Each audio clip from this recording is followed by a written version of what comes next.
much like that happen in the grand finals. It is not easy, ladies and gentlemen.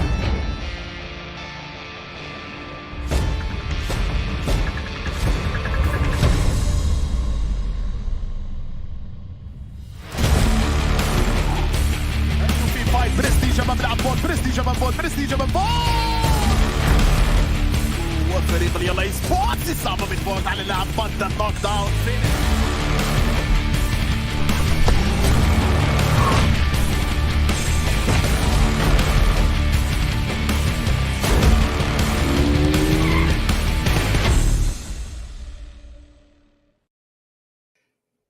Welcome everyone to a new week here, week 3 of the PMPL Spring Split Arabia 2022 season. Myself, YaLLa Wolf, joined with you, Zute, for this opening day here of what could be the penultimate week. I'm excited. Are you excited, Zute?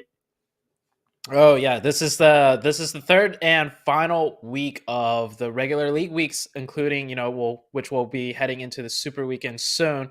But this is it. This is the last one for the teams to kind of secure their last few points to qualify into the grand finals, which will be happening next week. Yeah, one more week to go, but that doesn't stop you from purchasing that beautiful phone down below, the Oppo Reno 6 series, with upgraded performance and upgraded fun. Celebrate your winning spirit with the brand new Oppo Reno 6 series, the designated smartphones for PUBG Mobile, Middle East, and Africa Esports 2022. We said it though, Zute, it's going to be a busy week indeed. And we've got, as we say, 5 more days before we get to the finals. And before we get there, I wanted to draw a little bit of a picture. So last week, we had what was, quite frankly, some crazy weeks, some crazy breakdowns. I wanted, for the fans here, okay, Zute, do me a favor. Give us like the quickest TDLR that you can in like one sentence of week 2 Super Weekend. Ooh, upsets. I would say we saw certain teams, drop down that we weren't expecting. We saw certain teams that, in a way, we were very hopeful of doing well, and they pulled it out. They had a really great Super Weekend, really good consistent performances, and yeah, it was all over the place. We saw a little bit of everything essentially. A little bit of everything, but also to check out here, Zute, I think what was the best Super Weekend we've had of the 2 in terms of the craziness. I felt, though, that one team that really stood out to me, though, was Rico Infinity Esports, still on top. We have to mention it in their solid lead now, 7 chicken dinners in a row.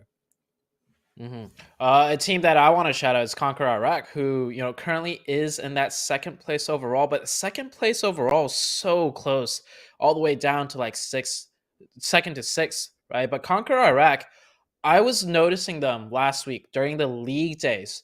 They really showed some really huge improvements, and they showed like really good fundamentals from a very core level. And I was really excited to see what they would pull out in the Super Weekend, and coming into week number 2 for them. Like, they really pulled it out. So I think CONQUEROR Iraq was one of the more improved teams, so to say, that we saw last week. But Rico Infinity, of course, like you mentioned, just staying on top, consistent as ever, just a completely different level compared to all the rest of the teams in the lobby. Still, though, yes, you said Rico. Yes, we've got our favorites, but also, Zute, we've got to break down what is, quite frankly, going to be our 5 days coming this week. Now, a little bit of a format breakdown. We've got, yes, we say 2 more league stage days. We are week 3, 28th to the 1st of March. Super Weekend 3, though, is going to be hitting us up later this week on the 3rd and the 4th and the 5th. And that is where, as we say, the deciding penultimate 3 final days are to who gets into that 10th, 11th, and 12th. But who gets there? Well, that's our top 16, Zute, heading through from the accumulation of points that these teams have been getting through our 3 Super Weekends. And to decide who gets there again in our top 16 of each Super Weekend. That's why we're here in the league play. As you can see, each team is going to be playing our 8 matches in total across our 10 total matches across the next 2 days, split into their, as we already know, groups A through to E. So 4 in each group, 4 groups playing per game. Zute, We have had some spicier groups, quite frankly, than some of the other groups. My eyes are all drawing to some of the teams that have been struggling in their own groups, particularly two that we've not seen in the Super Weekend, Headquarter and 4K Esports. Yeah, Headquarters and 4K Esports have missed the first two Super Weekends. That just means during the regular league days, which is a two out of the 5 days that we play a week, they cannot manage to break into the top 16. We have 20 teams playing, which is why there's 5 groups of 4, and you need to make top 16 in the 2 league days to get into that Super Weekend. And yeah, 2 of the teams that have missed both Super Weekends, Headquarters and 4K Esports, this is their last week to try and get into the Super Weekend. And even if they do, I don't know if they'll manage to gain enough points to qualify into the finals, because they are going to essentially be behind 15 to no, actually they could be behind 30 to 45 games because they missed the first 2 Super Weekends. Yeah, these 2 groups, Group B and C, we're going to be seeing them, of course, in our first game as well. Zute, and got to see what 4K Esports and also Headquarters, as we say, can bring to the table. But for teams, as a recap, who brought everything to that table was DDD Esports in Group D. Also going to be a highlight squad coming in onto our first game. And taking a look at the prize pool, we were back on the league stage, but the big monies and that finals you see right there on the right-hand side. This is what all the teams are fighting for each week. This being the last week of the league stage, they need to get those points. They need to be top 16 overall from their combined scores of the 3 Super Weekends to make top 16. And once they make top 16, the scores will be reset heading into the finals. And what you see right there, first place gets 10 grand, going down to 6.5, down to 5 and onwards. But of course, we still have one more Super Weekend this coming week, and each chicken dinner is worth 1,000 US dollars. And the schedule for today, well, pretty standard. We have the Erangel sandwich, but instead of Sandhawk, we're going to get to see a little bit more Miramar today, which I absolutely love. I think Miramar is one of the most enjoyable maps to watch. Wouldn't you say so too, Highland?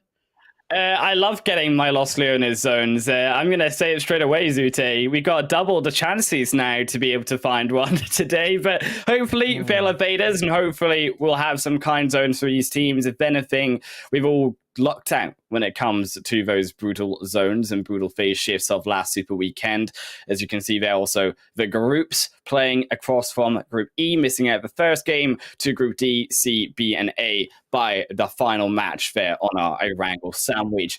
But it was, we mentioned the groups earlier, though, back to highlight, I think, the stellar team that was DDD Esports there in Group D. We said they're going to be playing the first game. I'm expecting big things. I'm not sure about you, though, Zute. How big are we talking? DDD, to put in perspective, they are 14th overall out of the 20 teams when it comes to the Super Weekend points. Yes, 14th doesn't sound too good, but if you look at their point average, because they missed the first Super Weekend, let's just say they started off on the wrong foot. In just one Super Weekend alone, they averaged more than 10 points per game. The only team that has a higher average than that is the first place team of Rico Infinity. They are technically scoring better per game in the Super Weekend than the second place team. So you see them in 14th overall, but points per game, they're doing better than the second place team. They just missed the first Super Weekend. That's pretty much, that's, you know, all there is to it. And over the course, I believe in one Super Weekend, they played 15 games. I think that's a lot of games to show consistency. And if they could do more than 10 per game, DDD is a team that's looking very scary coming into, I know they haven't secured their spot in the finals yet, but if they are going to make it into the finals, when the points once again reset, DDD could be a top 5 team when we get there.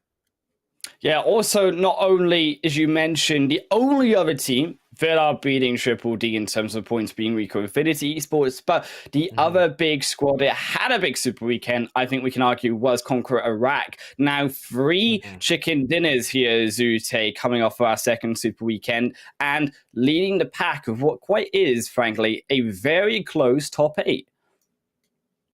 Oh, the top 8 is extremely close. But right now, the top 8 does not matter too much during the league play days, right? Because there's no prize pool for how many points you get. The prize is in that super weekend when it comes to those chickens, like we showed earlier. But I like that you highlight how close it is, because that just means the level of competition is extremely tight. So once we head into the finals, when it's only going to be a 3-day ordeal, the points are going to be extremely close. Like, we've played a total of almost 30 super weekend games, and the points are literally within, like, I think from second to sixth place is like a 10-point difference. And that's with 30 games played. Imagine how close it's going to be once we head into that finals. Of course, Rico Affinity, the only outlier. Question is, can they do the same thing in the finals? We'll know once we get there, right? But right now, we're in the third week. We still got 5 days of gameplay left before that finals comes about us. Yeah, so close in fact as well at top 8. Zute, but YaLLa Esports in third position, tied to second place, and only is off the back of those placement points that KONQUEROR Iraq are ahead of them in those overall Super Weekend standings. But to paint the picture even further, it's not only been the teams here, Zute, that have been veterans at the PMPL Arabia, it's also been the newer teams that, again, we have to highlight coming in onto this third week, stepping up and having the good results week on week, and that being from primarily here KAMIKAZE. Oh yeah, KAMIKAZE, one of the teams that they were holding second place overall for quite a bit heading into Super Weekend 2. They dropped down just a little bit, but given such a new team out of the side of KAMIKAZE, I think they're doing great for, let's look at the long term, right? We are in the PMPL. There's going to be another one coming up later in the year. And of course, there's that PMGC Grand Finals. That still leaves a lot of months of time for these newer teams like KAMIKAZE to better synergize, to better develop. And if they're starting off this well in a lobby that's, I would say, rather challenging, one can only, imagine what they can accomplish by the end of the year. So yeah, they dropped down a little bit, but to be doing this well as a newer team, this is looking really promising for them this year. Yeah, but it hasn't been all of those new teams that have been performing as well, Zute. And this third week, we said it was penultimate, but we have to stress how important it is for some of those newer other squads. And one, we can say straight away that one, unlike Triple D, not performing as well was the Mind Weapon iKURD, not having the start that they needed through their first 15 games last Super Weekend. Yeah, so we had 2 teams come into the Super Weekend for the very first time, right? So they both missed Super Weekend 1. One is Triple D, and the other one was the Mind Weapon iKURD. Of course, Triple D absolutely crushed it. We already mentioned they averaged more than 10 points per game, which is the second highest average in the entirety of all the 20 teams, spread across. But the Mind Weapon, let me take a quick look. They scored a total of 57 points in 15 games. That average points per game is quite low. Luckily for them, though, the other teams around the bottom of that top 16 also aren't doing too hot. So if they can make this next Super Weekend, which means they need to do really well today in today's league and then tomorrow's league, they still have a chance at shooting themselves up just barely into the top 16 to qualify for the finals. And a lot of these teams, the teams that are struggling near the bottom of the top 16, they really just want to break into the top 16 because in the finals, the points reset. They kind of get a second chance, a do-over, so to say. So for 3 weeks, they might not be doing too well, but when you reset those points, everyone's back to 0. It's a huge mental refresher. Anything can happen at that point once you head into a 3-day finals. Yeah, I think for sure when we're looking towards those 3-day finals, it has to be said that teams like Mind Weapon iKURD, and also, as we said, 4K headquarters, they're all going to be trying a little bit harder this league stage. You may say, as we said before, Zute, it's going to be maybe the league stage. Teams aren't trying as hard compared to the Super Weekend, but they've gotta try hard, because if they don't get into that Super Weekend, they're already mathematically eliminated from the finals. So these 2 days matter almost just as much as those super weekends later on. Yeah, so the league stage, the first week we saw teams play a little bit slower. They were trying different things. Second league stage week, we saw teams, strap it down a little bit, get a little bit serious. CONQUEROR Iraq did really good in the league stage in the second week, and then they took that and headed into the finals and did just as spectacular. So coming into this very first game of Erangel of week number 3 league stage, we're going to see teams play a lot more seriously in this league stage compared to the rest, I would imagine. Yeah, definitely going to be a big step up for this final super weekend. Erangel being, as always, our first map. The plane path going to be flying straight from that Moorside Mills Power over towards the quarry and that western coastline. A very even playing path for these teams to try out on their first game for this fresh week. I'm hoping that we're going to see something similar when it comes to the zones. I would like to see something normal, and that is not involving a flying car. That car is really nice, though.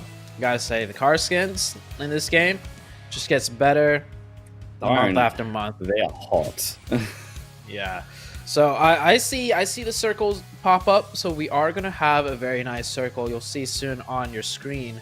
But for now, we're going to take a look at that beautiful car. So the plane path was from east to west, but very much on the southern half of Erangel. So teams heading to the north might have to, find a vehicle, as you see Team Falcons here grabbing some buggies heading up north to, I believe, Yasnaya. That's where they usually will start their looting from. I don't think any teams are going to have any problems, though. We are into the 3rd week. If there's any fighting early game, at this point in the tournament, these fights are not by happenstance. These fights are going to be prepared, targeted fights, as teams have become very extremely familiar with each other's drop spots and rotations. Rotations, drop spots, staying fairly the same here. Zute, NASR, a game back to the old friend here of school and apartments in a 2-2 split, avoiding and cutting off a lot of these teams who do tend here to drop, or should I say, move around, focus towards the edge here of the center of Erangel. A big fight, though, beginning and start is 4K headquarters up against it, but it's 4K down 1. That's a huge knock there and elimination for Shelby, because headquarter, they needed the points and they needed to eliminate 4K, and they did it all in one go there. Yeah, 4K and headquarters. Just a quick reminder, these two teams that we just mentioned are the two teams that have missed every super weekend so far. So this is literally do or die for them. Every single point in this league stage will matter for them to try and qualify into their only super weekend. And then once they get into that super weekend, they have to absolutely massively crush it if they want to gain enough points to make it into that top 16. To put in perspective right now, the 16th place total point is 83. 15th place is 157. So I think for the teams that are near that bottom, that aren't in the top 16, 17th, 18th, 19th, and 20th in the overall leaderboards, they're going to be looking at that 83-point mark. But of course, the 83-point mark for RTG Esports, that's all going to change right here. You see them on the screen. If they don't make it into the super weekend, it's going to be a lot easier for the teams 17th through 20th to pass that up. Well, there's teams, though, that need to get in there. It's not looking great in the first few moments as RTG knocked there in amongst the field south of Yasnaya, Polyana, Never Alone, looking to try flush out, but I'm thinking the kill will just slowly fade into here Falcons' hands. Our team vote that we really are talking about is KURD12. Zute, KURD12 also in the same boat. He has slightly worse off, though, even in RTG in terms of those overall Super Weekend points. 83 for RTG, KURD12 with 71, the Mind Weapon iKURD with 57, and then of course Headquarters and 4K both with 0 points. Those points we just mentioned are the Super Weekend totals. So it is only that 16th place spot that's really in contention for the making it into the finals. Like I mentioned, 15th Yes. at 157, and then 16th, 83.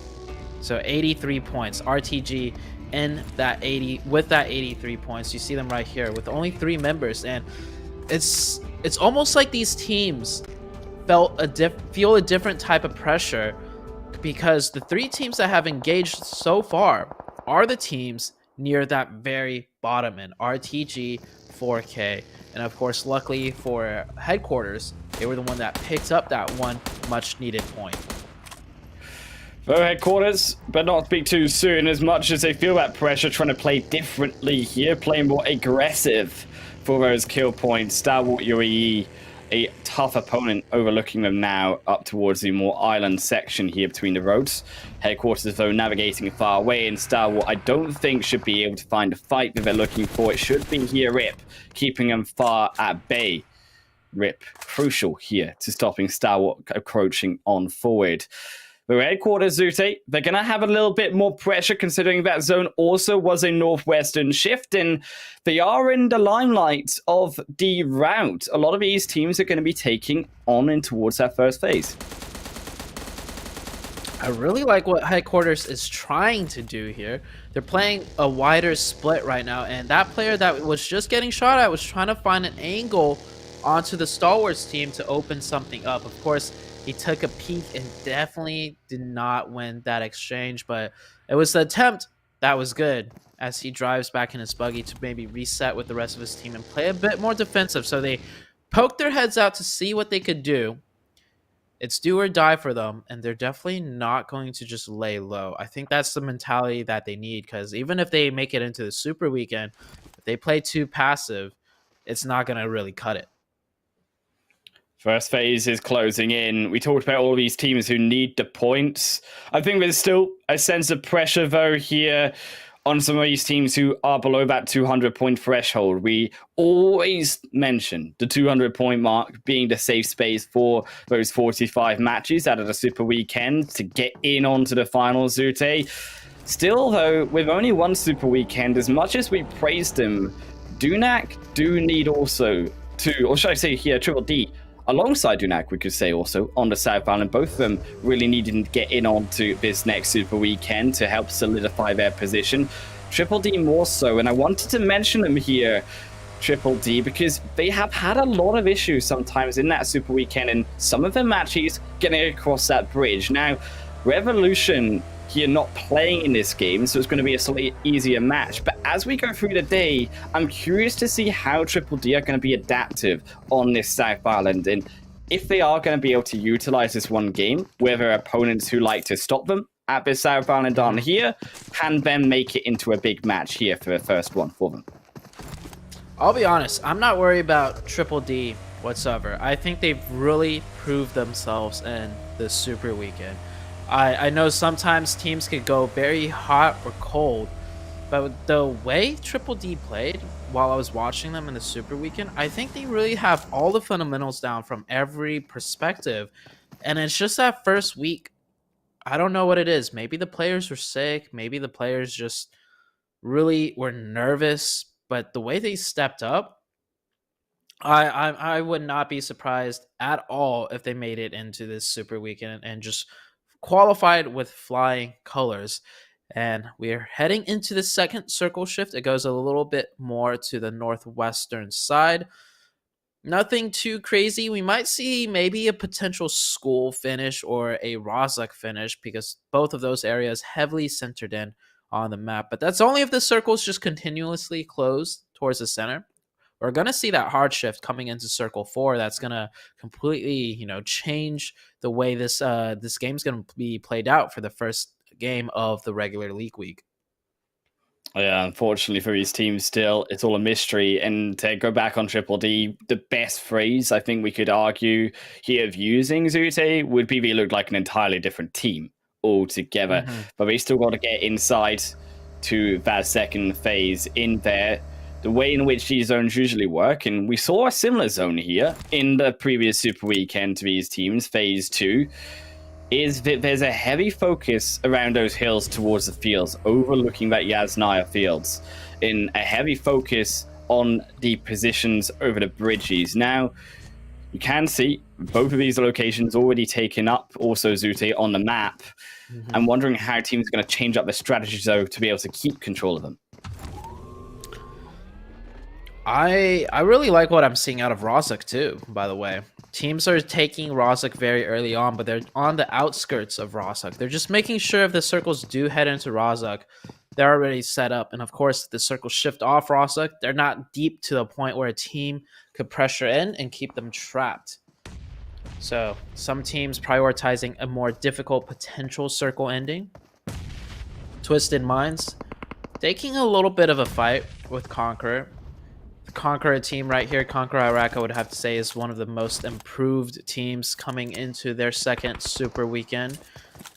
Want to see what they do in the regular league stage now. Twisted Minds, a very aggressive team, and we've seen this for 2 weeks in a row, and coming into the third week, they're going to keep to that identity and keep to their strengths of taking these isolated 4v4s whenever possible. KONQUEROR, though, with a much more vertical split than Twisted Minds. Twisted Minds going for a more spread out approach, focus down towards the side. They do bring, though, that more right side on KAMIKAZE's front-facing way up together. So it's going to be a now 3-1 split across this Potato Hill. The cover of that ground is so important. The nature here of Potato Hill, so flat, so open. And the much more land these teams can control, the better. They are, though, on the South Island, or south side of this zone, so it's going to be a little bit more quiet compared to some of these other teams up towards the north side. Looking more towards the fights that can break out here, though, Zute, as this third phase does encroach finally to its conclusion, is, as you said, much more that Rozhok side, more of that school, that apartments location, where actually KURD12, one of our top teams, slap bang in the center of it we're looking for in terms of our focus.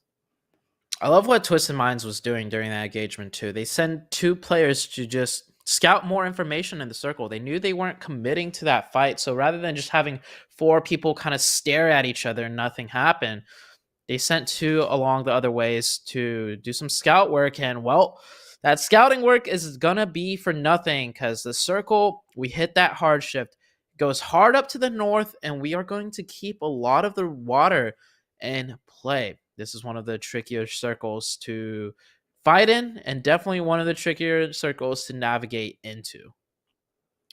4K also losing a member there on the bottom of that map, Susie. I don't know if you spotted it, but that was down towards Pachinki's side. So a big question mark this first game over 4K Esports, knowing that they got split early on, they lost a member, again another split, dying to the blue zone. Not how I would have envisioned 4K trying a little bit harder on this third week. Ooh, it must be the pressure. This is, like we mentioned, do or die for a team like 4K. And I think the pressure is definitely getting to them. We're seeing a lot of teams make a heavy rotation, wrapping around the east side. All of these teams here wanting to avoid that bridge to try and cross into the next zone. And it makes sense because there's only 2 at this level of teams, you know, tournament for at least, and all the teams are definitely on point with their gun power. Still, zone up towards the north 4K. We talked about them rotating up just behind them, both Triple D and Headquarters hot on the chase between each other. YaLLa closing in, stops behind a rock, not willing, or maybe it might have been a crash. I say it better than what it was for driving skill, but because of these little mistakes, Triple D Esports have got there first, and now they're in control of the mountain top. Rib sends a nade further forward, looks for the nade, a second going slightly further towards the right, but both of them go over the heads of Humam. Only going to tickle him slightly here. The resto of Headquarters, you can see that big flank towards the northern side. The 4th member looking directly down for Gyphon. Humam, and then they find Humam, but with a nade just earlier. Then they needed 2. Also on the top side, push now down as well. YaLLa able to find it with a northern side push. In Headquarters for a big turn of events here versus Triple D. Headquarters taking a fight with the likes of Triple D and fighting their way into the edge of zone. This headquarters team's looking hungry. They definitely are looking a bit more confident in being able to take their engagements.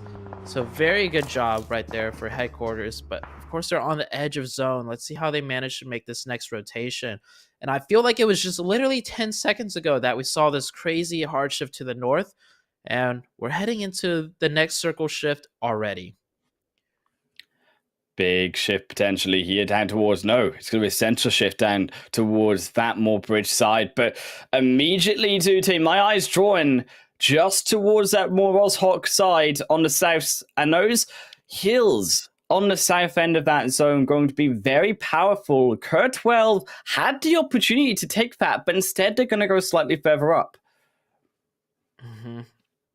Many teams in the north right now, they need to fight in onto the northern edge of that circle. And the problem is the northern edge of that circle has barely any positions to be able to be played in. There's not much hard cover, and there's not even much cover in the terms of elevation changes. It's like a whole entire flat low ground with just some sparse rocks, and that's about it.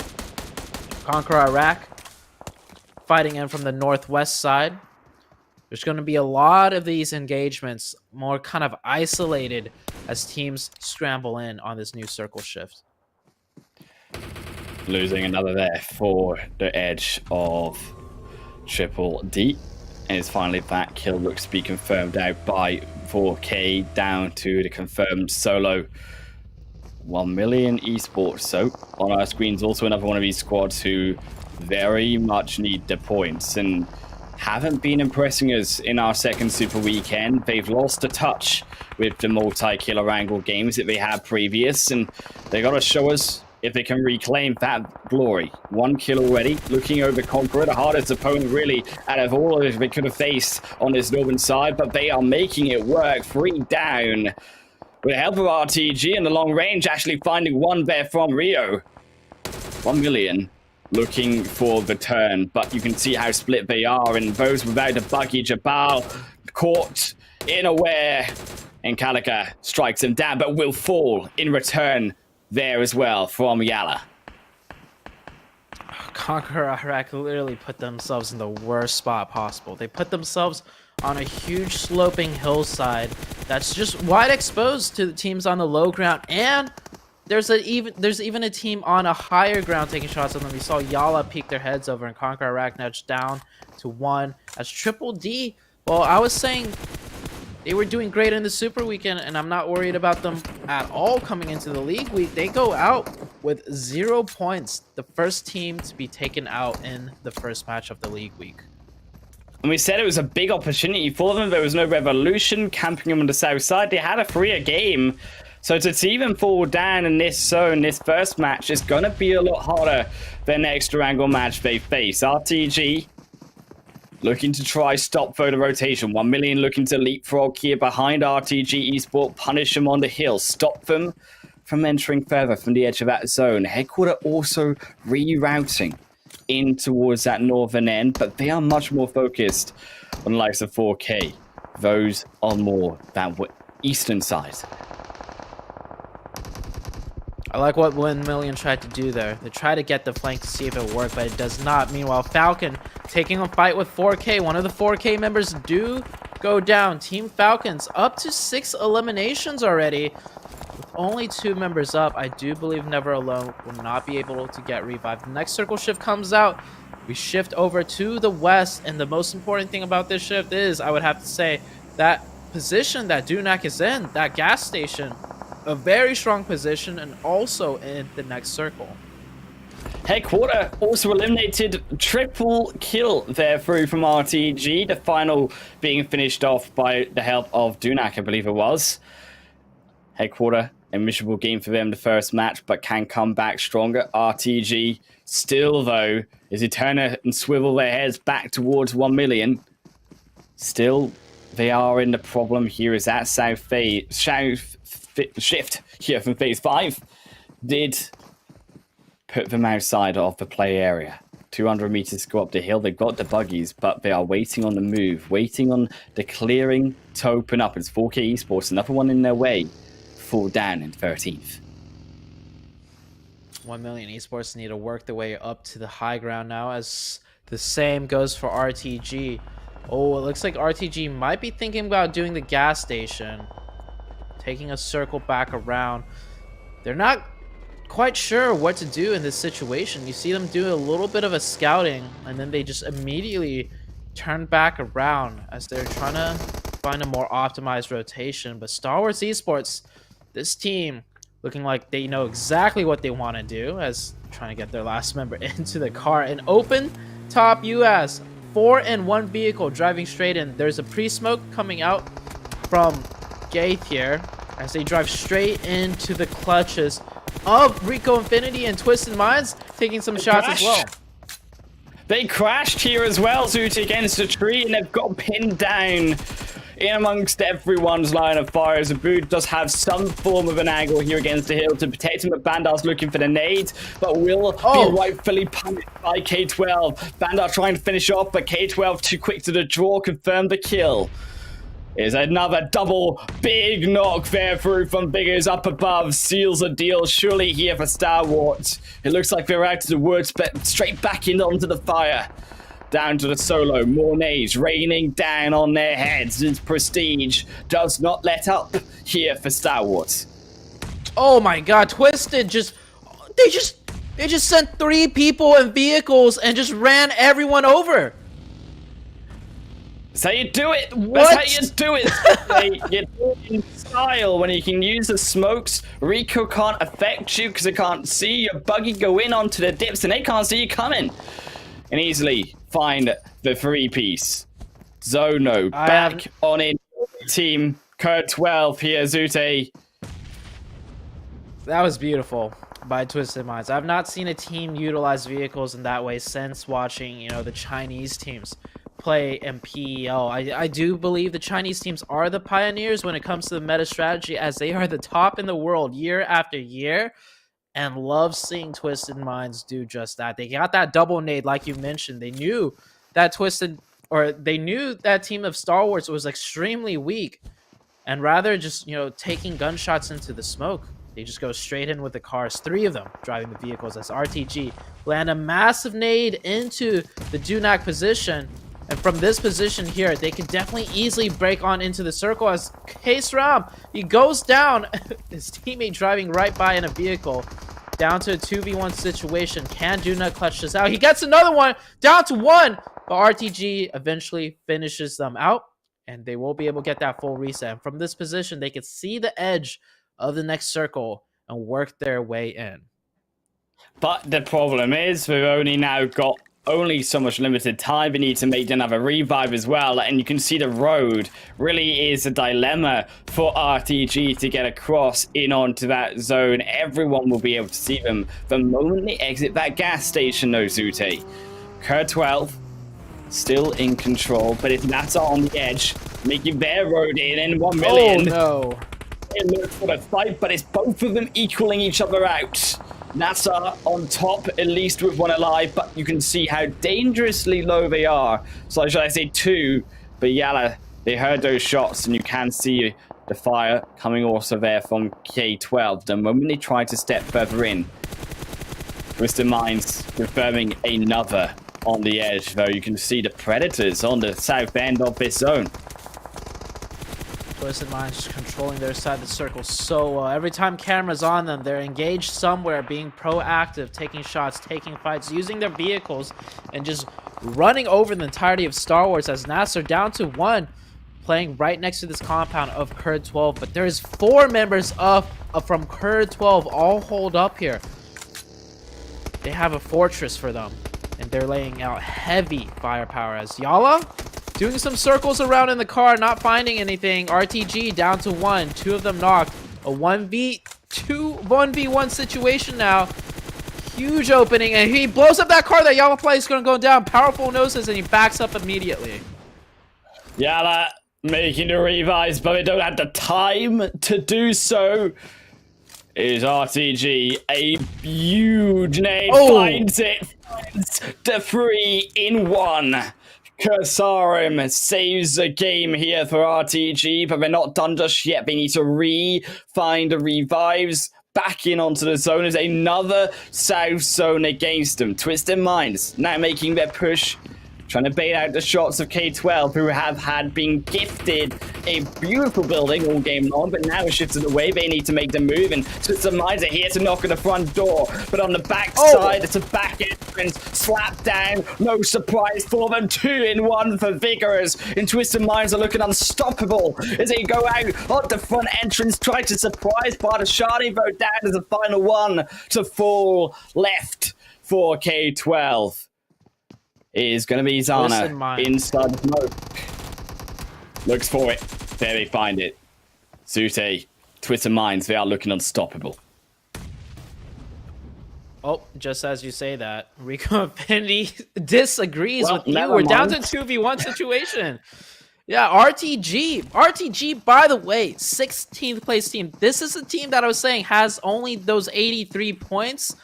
I think they know how much is at stake this league week for them. And we said it at the beginning of the show.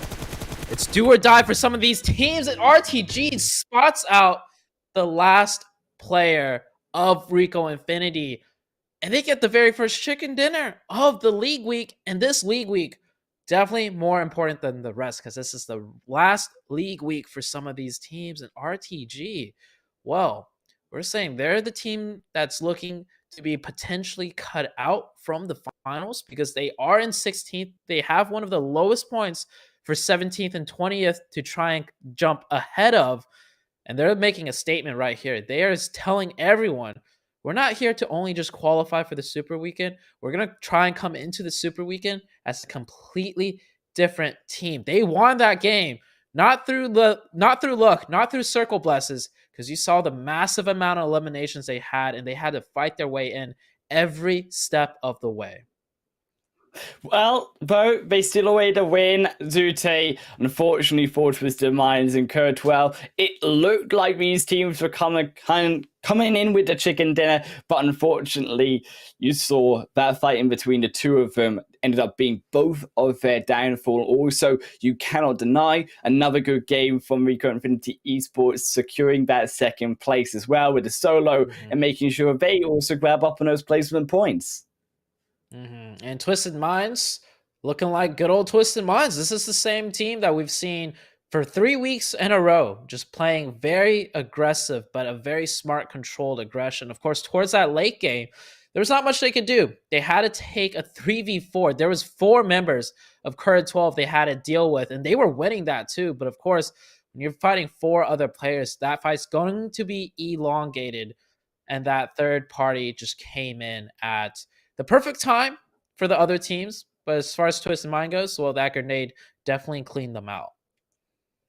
Time to show the match rankings of that first game, and it is a massive win, as we said, for RTG. 28 points, 13 eliminations for them. To talk about the rest, we've already said, but also NASR and YaLLa Falcons 1 million also bring up D-Ria. Now, the most interesting team out of those 4, Zute, is being 1 million, who, as we said coming in, needed that good result in that first game to set them off strong, because they have not had a result like this really all last Super Weekend.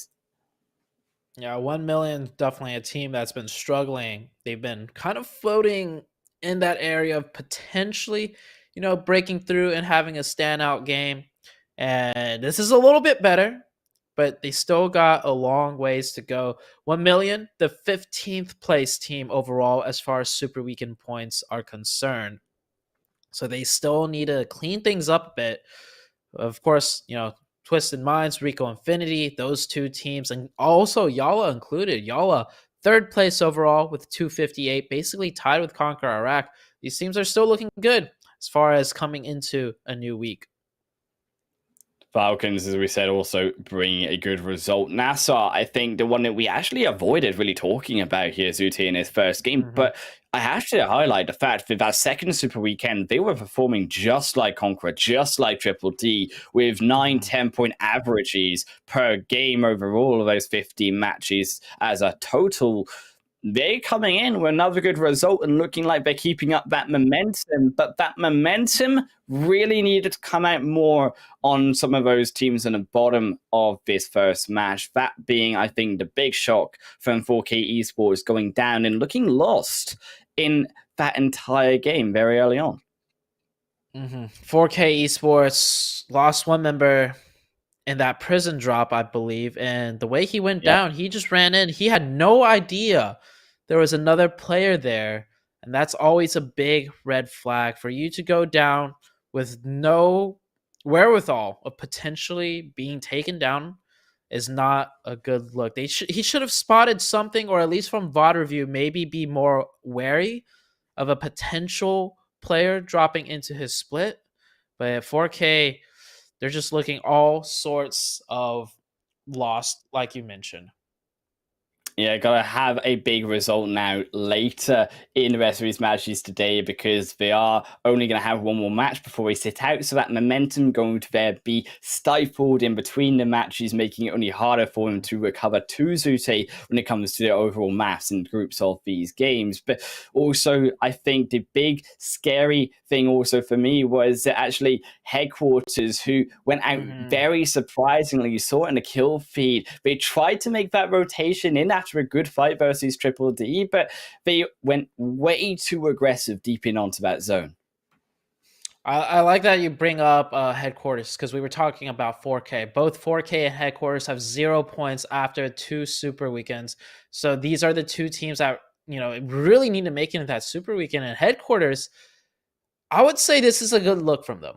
They went out with 0 placement points, but they got at least 5 elimination points, and those circles did hard shift away from them. We saw them come in from the hard northeastern side of the zone, and that zone continually shifted down to the southwest. Now, a better veteran team might have gotten a couple more points than the Headquarters team, but to be able to manage to at least pick up 5, especially from a team that's missed both super weekends, I think they're starting off the league week off on the right foot. Next game, maybe they get a bit more of a favorable shift and they'll have an easier time working their way in. But we saw in that second half of the page, it went from 5 points on that second half down to like 2, down to 1, down to 0. So they definitely did the best they could and gathered some points, unlike the rest of the teams in that second page. Yeah, second page as well. A little bit of a tricky start, which we mentioned just briefly in our first match. Also, Dunak along the list of those in the firing line to make it in on to that third super weekend. I think that Dunak, I'm less worried though about them, because when you look at the overall results that they got in that second super weekend, Zute, they were very even.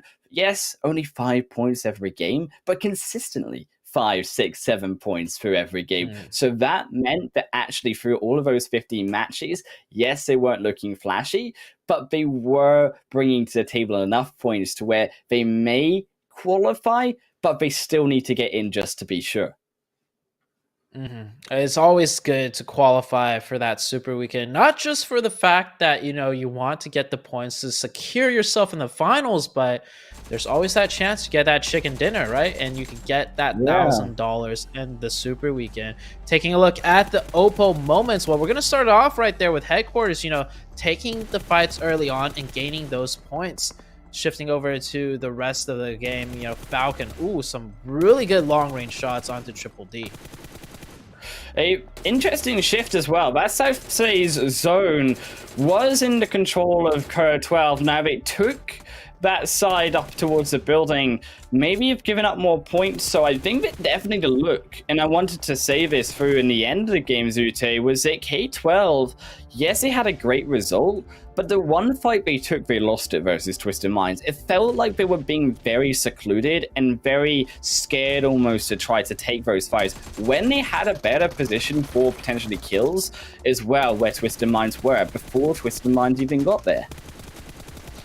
Yeah, it's just two different play styles, of course. I would like to see, because KURD 12 right here, you see at that building, that fortress, so to say, because they were able to have a position like that, they took advantage of it, which I don't mind at all. But of course, if they're put in a position where they can't take a nice compound for themselves towards that late game, they will have to be forced to be able to utilize the skills and play like a team like Twisted Minds. So if they could do both, then that's great.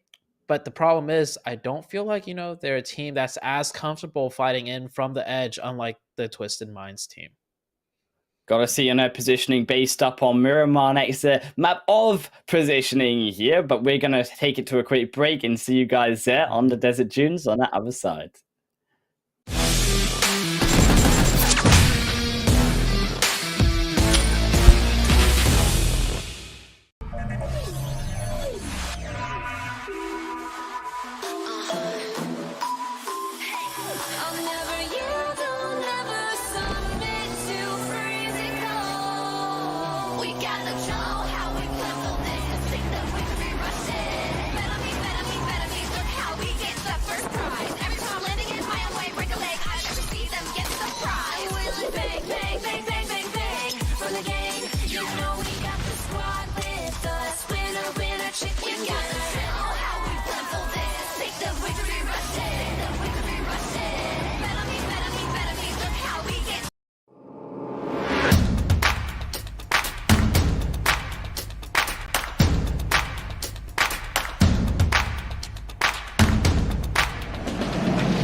Welcome everyone back. It's first game down, 4 more to go here at the PMPL Arabia. But also bring you every single match and all of its beautiful glory, all of its excellentness here, Zute, is Nemo TV, our official streaming partner for the tournament. But at home, if you want to talk about that tournament, you can jump in as well onto the conversation and find us on all the social media down below and bring our attention to your thoughts and your wishes using our hashtag PMPL. Zute, I gotta ask, we said to Imperium, I want to tell you, where can we find you on that social media? Oh, well, I mean, it's right down this way, I believe. Yeah, the handle's right there. Same for Highland Wolf. I mean, we have our handles up here, throughout the show. You can definitely, add us on Twitter or, send us a message on Instagram if you like our casting, or if you saw something crazy, you want to just have a conversation with us, hashtag PMPL. Speaking about something crazy, that last game, RTG Esports, the 16th place overall team coming into week number 3, looking extremely hot and spicy. But can they keep that hot and spicy level up coming into the Miramar map? Oh, it's my favorite map. All 3, to be honest. I was going to say of the tournament, but we've only got 3, so we just have to change it up a little bit with the playing path, this time going down towards the south side. Zute, is Miramar your favorite? Now, the answer to this question is yes. Is this your favorite map? Honestly, even if you didn't tell me the answer is yes, I would have said yes. Good. I think Miramar is a very competitive map. It's just like Erangel, almost, where it's a lot of the rotations are way more difficult on this map, of course, but because there's so many different elevations and high ground spread throughout the map, you can almost always find certain locations to kind of dig yourself in at, and then still have a chance to fight your way into the circles. It's definitely more difficult than Miramar, but it's a map that's played out in a way where if you know what you're doing, you can be consistent on this map regardless of how crazy the circle shifts are. I think over time we've seen 2 teams really rise up throughout the years and made Miramar kind of a staple map, that being of BTR and RRQ. Of course, those 2 teams that I mentioned, they were dominant, maybe for the first 2 years, but as the competition level rose, as players got better over time, they've kind of fell off to the wayside. But they did display, the map of Miramar. It's a map that can be mastered when done correctly. Fortunately, though, 1Million struggling to master the art of early game team fighting as 4K Esports just punch them down. He didn't, he had a weapon, but he had to use all the bullets in his clip. There he goes, reloads back in, but big 2 kills here for 4K Esports. And also big considering that again, another one of these teams, like 1Million, needed these points coming through today. And to lose 2 of their members already, just again off the same mistake as 4K Esports are splitting a little bit too far here on Miramar, it costs them huge in this early game. Yeah, it's crucial that not only get points to get into the Super Weekend if you're a team near the bottom, but it's also crucial you kind of target and take out the teams that are near that bottom in the top 16 to prevent them from gaining any points going into the last Super Weekend. So that way, not only do you secure a spot in the Super Weekend to try and get points to qualify, but you also stop a team from gaining more points, so you have an easier time to pass them up to make that top 16 overall. Yeah, and a reminder as well that also getting these points is our new squads through from Group E, including the likes of Nigma Galaxy, Revolution, the Mind Weapon, and I also believe Rad here joining us for our second match of 5 today. Sitting out, though, unfortunately, is going to be the rest of Group D, so we will say goodbye to some, but a good opportunity here for them to rest up after their previous match. Dunak in here amongst now the El Pozo side, I do believe this is. In complementing here also that Western shift. I've got to mention it, Zute. I wanted to see a Western shift, and I talked about it all of last Super Weekend. Now we finally get to see one, and I'm curious about how these teams are going to deal with it, because we've not had many.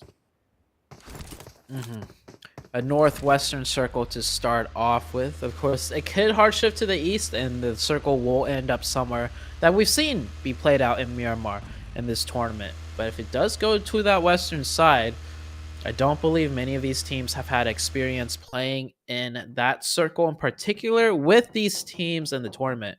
Now, with how much these teams practice day in, day out, I'm sure they're going to be familiar with all locations of potential shifts in this circle, even if it goes all the way up north to the La Cabrera region.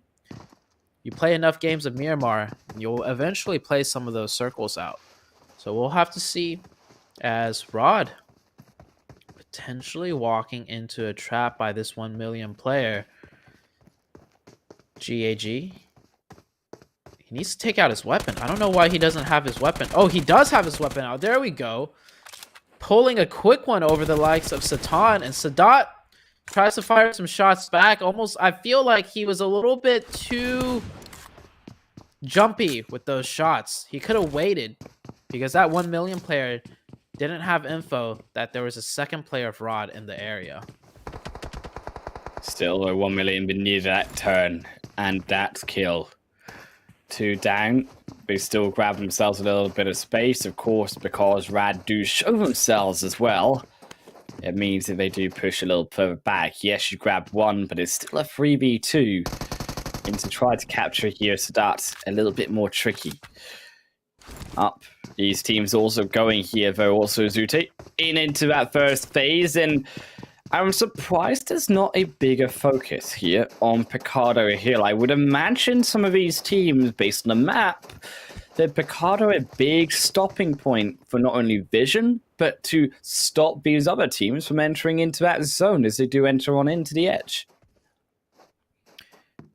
This is only the first circle, though, so Picado Hill do control a wide, huge, range of terrain around it. But with the way the map is laid out, there's so many different multiple entry points into this first zone. You have the roads on the northeast, the roads on the west, and just there's a good amount of roads crossing into that northern section of the map as well. So I don't think teams are looking to really lock down any rotational positions, not just yet. We do see some, fights happening in that kill feed here and there, though, as teams just happen to run into each other on this very first circle. And maybe it's because we haven't seen this northwestern circle. So teams are a little bit more unfamiliar with where teams are playing, as Revolution Smoker pulling a quick 1v2 onto the likes of Conqueror Iraq. It is beautiful as you would wish here from Smoker. Now looking for the third, as Caliga is being surrounded by the vehicles of Revolution, but he snipes down QHD mid-movement as well as he comes under the hill. Won't find a confirm. Caliga still there, looking over onto Al-Hahi now, trying to close further on in. Revolution, actually, I should say they did lose QHT. They weren't able to get him closer in for the revive, so they've lost now the opportunity to be aggressive, and Conqueror Iraq laying down the smokes. Takes a couple of bullets to their name, and from the other end, of course, Smoker's still there on the sideline. We'll find him as Caliga gets knocked, and the molly there going to finish him off. Groza not wanting any of this, being the final member of Conqueror escaping the fight. That was quite unfortunate for Conqueror. That was a beautiful shot out of Al-Hahi with that M762. I do believe maybe the last 2 to 3 bullets that he let off traced right onto that player's head. At the very last second, he got a nice knock there. Revolution playing really well defensively right now, even though they're down to 2. We saw it was the Conqueror team that tried to get aggressive. Groza definitely having to leave this fight now. Revolution down to 2, but they do end up having 3 eliminations so far, so definitely not a good start, but it's not for nothing. Not for nothing, but also as this second phase closes in, where is it going to go, though, Zute? We check back onto the map. I'm sensing a lot of congestion, though, towards this Monte Nuevo side, hoping for them it goes towards them. They don't have to move as far, but because you can see now, Twisted Minds, they control here Monte Nuevo, not only the Mine Weapon, but also Falcons Esports, moving themselves further closer in to Monte Nuevo. A lot under the shoulders here of Twisted Minds, considering that even behind they are beginning to be surrounded. Yeah, Twisted Mind, they're not the team that's usually being surrounded because they always play on the edge of circle. There's not usually teams on their backside, but this being circle number 2, I think if they just put some pressure out, teams will just rotate around them and even just rotate around in front of them, which usually is not a good thing. You don't want teams gatekeeping you from the front. But Twisted Minds, they're a team that loves taking those fights on the edge of circle, working their way in, which they feel like they have more control. And speaking of which, we see Twisted Minds in that kill feed as Groza still trying to take the fight or try and take the fight with the Revolution players. And actually, maybe it's the Revolution players chasing down the last player of Conqueror Iraq. They go out in 16th place with only 1 point. Yeah, I felt like Rosa maybe should have hedged his bets, got in towards Taffy and the pass on, further in onto the zone, maybe try to find the building. Hold up there makes it more difficult to try flush out a solo than being in the open, where Revolution also pathing towards him. Dunak also finding a little bit of power play here from YaLLa Esports up towards the power grid. Going to stop them on the tracks, make them rethink their decision. This is a big 3 knocks. 1 even elimination there for YaLLa. Pulls off the shoulders here of Dunak. YaLLa looking pretty consistent and pretty strong for all the 2 weeks. We saw they had a slight dip in performance at some point, but they obviously brought it back as they are sitting in that 3rd place overall for the Super Weekends. So YaLLa showing they got what it takes. A quick run over in that kill feed there. Twisted Minds with 2 elimination points already. And of course, they're on that southwestern side of the zone. Super comfortable playing in from the edge, which I absolutely love watching. Some other teams, though, Nigma Galaxy, we haven't talked too much about them. Nigma Galaxy picking up a elimination in that kill feed. I feel like Nigma Galaxy has by far been the biggest disappointment so far. Especially a team that, you know, we have to hold to such high standards. They did very well on the last day of the Super Weekend, but that was only day or week number 1. Coming into week number 2, yeah, the 3rd day was their best, just like last week, but overall, their points dipped really far down. I think Nigma felt likely safe from that 1 day of crazy play they had in that first Super Weekend, but you cannot hide the fact, as you say, that the rest of those 5 days did not look great coming through from them, apart from maybe 1 or 2 of that Super Weekend, including where they were able to take a win. KURD 12, they do grab 2 across as well, trying to win themselves a position closer onto that zone. But you can see now it is so difficult for them. Yes, they had control of the center, but that roadside, those hills that their RTG Nigma control are so darn strong. And now that it goes towards them too, Zute, RTG, and Nigma, you mentioned these 2 teams needing the points, needing a better show. This is by far the position here in this game to grab those kills. That is a very hard circle shift to the western side. And you see Nigma Galaxy's position, those mountaintop terrains kind of splits everything in half. And a lot of these teams will have difficulty kind of just accessing the entirety of the western circle. Of course, the teams on the southwest side, they will have an easy way in. But for everyone coming in from the east, no teams really want to drive down that roadway where it's a deep chasm dip and just easy shots for anybody playing on top of the mountain. So we're going to see a lot of teams go out most likely on this eastern side as other teams trying to do those wrapping rotations onto the western side of that hard shift. So we might just see a game of it in I was waiting I was hoping here, Zute, that we would get a zone that goes over to our pot. So my hopes and prayers, fingers, toes crossed for it. Maybe not for these players, though, because navigating, as you say, through that more eastern into the western side, going to be very difficult. YaLLa, KURD12, some of these teams to have to do that walk of shame. Fortunately for them, drawing the short straw to go across these mountain sides. And the reason why YaLLa also here, Zute, not going further in is because of that dip in between those two mountains. Very, very difficult. Going to be pinned there by Nigma, and also to go in onto that space in between the three mountains around it.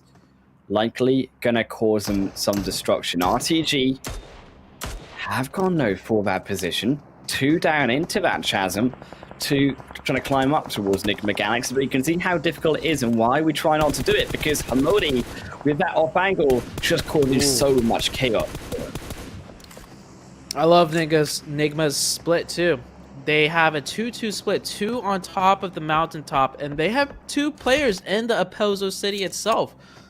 Quite a beautiful split, because when you play a city location, you don't really need to stack 4 players in the city. Just having 2 in a compound is enough to deter a team, because there's so many buildings that you can play in that they'll be like, this one's occupied, we'll just go to another one. So if it shifts to the west or the east, Nigma Galaxy is pretty much set. Fighting another, eliminating a revolution. Their first game of the day ends early. Hamodi there to bring them to their stores. RTG still back, eagle-eyed, though down. That's the focus for Nigma Galaxy here. And this is why we said we don't hold in, because now that it shifts away, the next shift away from them means that we have to climb up the hill, and it is going to be in our pot to finish, but with a hint of sadness in the eyes of all of these players, because it's also got those open fields where it is so diabolical to try to find a position in. Yeah, nothing but some hay shacks. Not even shacks, they're just stacks of hay. Almost resembling a shack, but there's no hard cover walls. Those positions are little and far between as far as cover goes, as YaLLa Sanji taking some SLR shots. RTG doing some duck and weaves, avoiding every single bullet there. But yeah, RTG has to make that rotation, and you see how hesitant they are, because they're just under so much potential lines of sight on the high ground. They can't even tell that Nigma Galaxy have already left that high ground position. And that's why you do not want to be placed down here, and YaLLa looking to pressure them out to get ahead of them. Their own fault, though. They did choose to go in here. They had a position YaLLa had, so it's to their own deaths if they do find them, but to their own escape if they can manage it. 2 going split to the 1 distraction, do get away, and it will live to tell another tale, but they are heading straight on to Ralph, who can still play spoiler there for RTG, playing spoiler, one of the Nigma Galaxy, and I like this split to try catch out the kills, as we say, on that field side. Yes, they're outside of the zone, but so much work can be done from that high angle.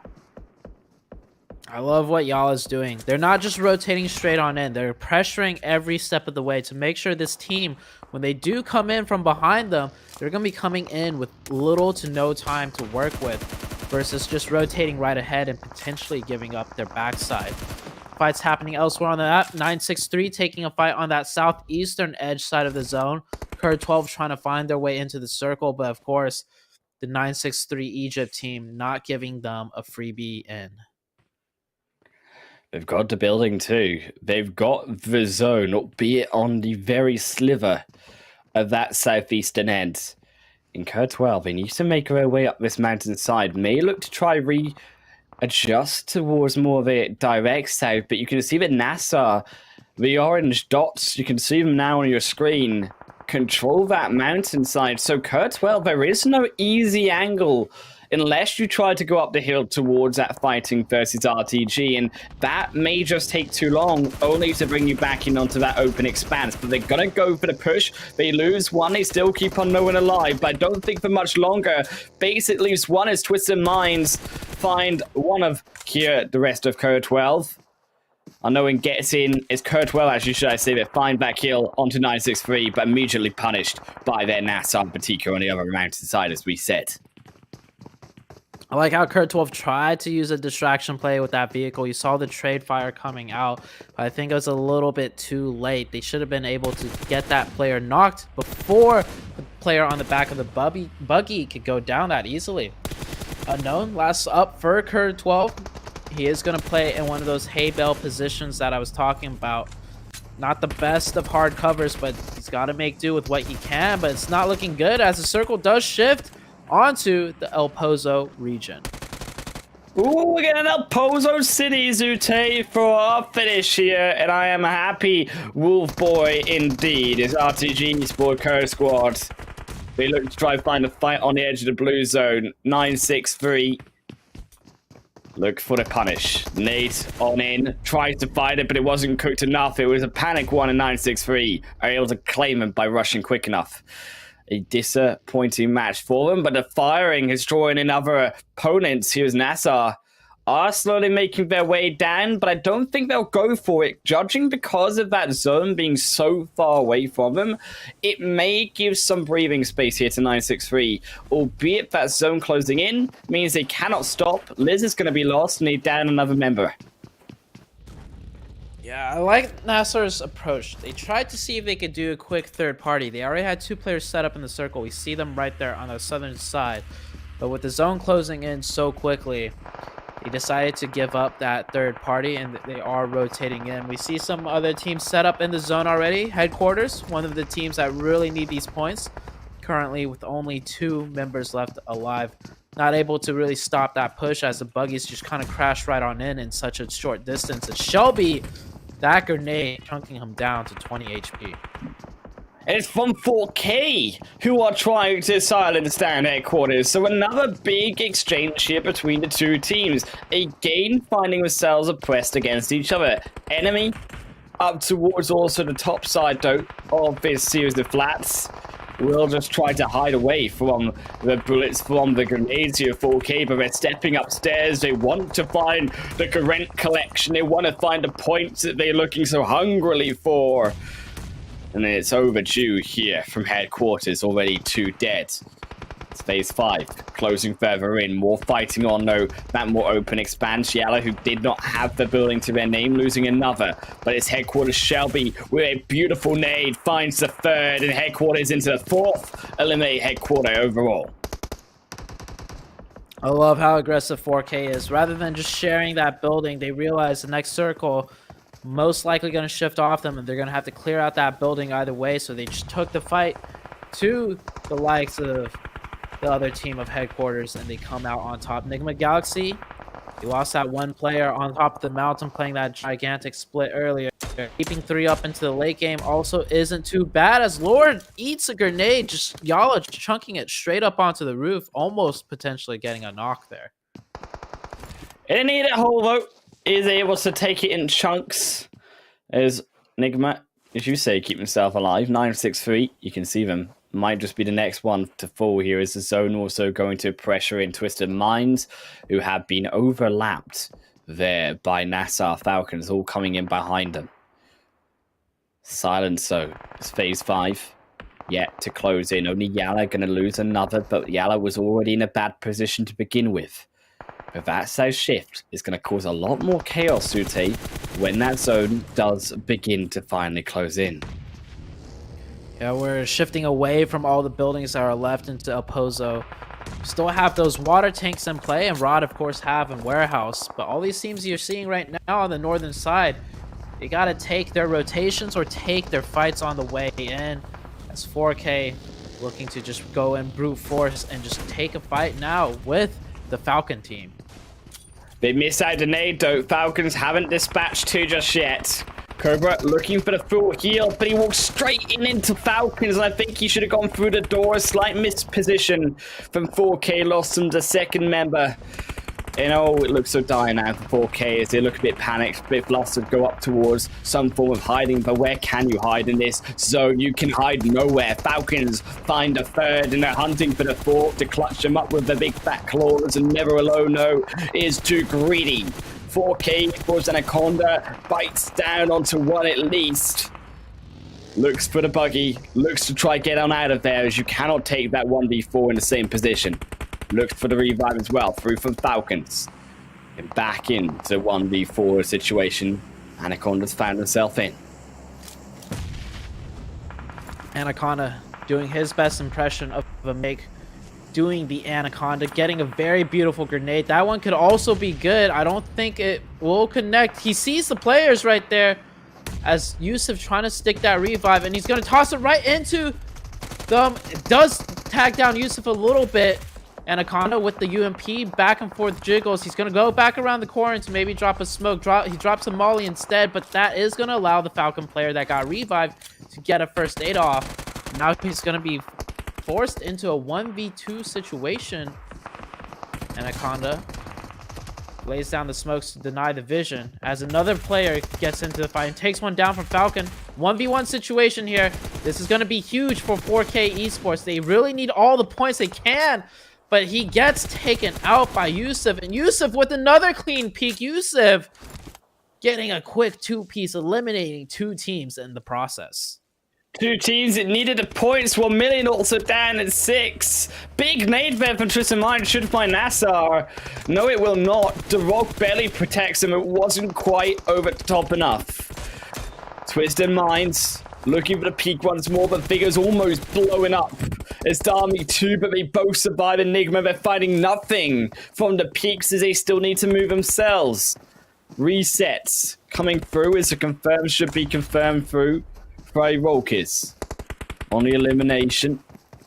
NASR, though, as long as Rolkis lives, there they go, was giving the information to his team on Twisted Minds, but Nigma cut it short. But they're not out of the woods yet. Out of the quicksand here, it's drawing them down into the dirt as Twisted Minds still pin them down. Twisted Minds looking absolutely beautiful right here. As Yusuf, he's got to watch his toes. Lord taking some shots, not connecting. Nigma Galaxy with 9 eliminations already. So playing that beautiful split, definitely working out in the long run. Down to 4 teams.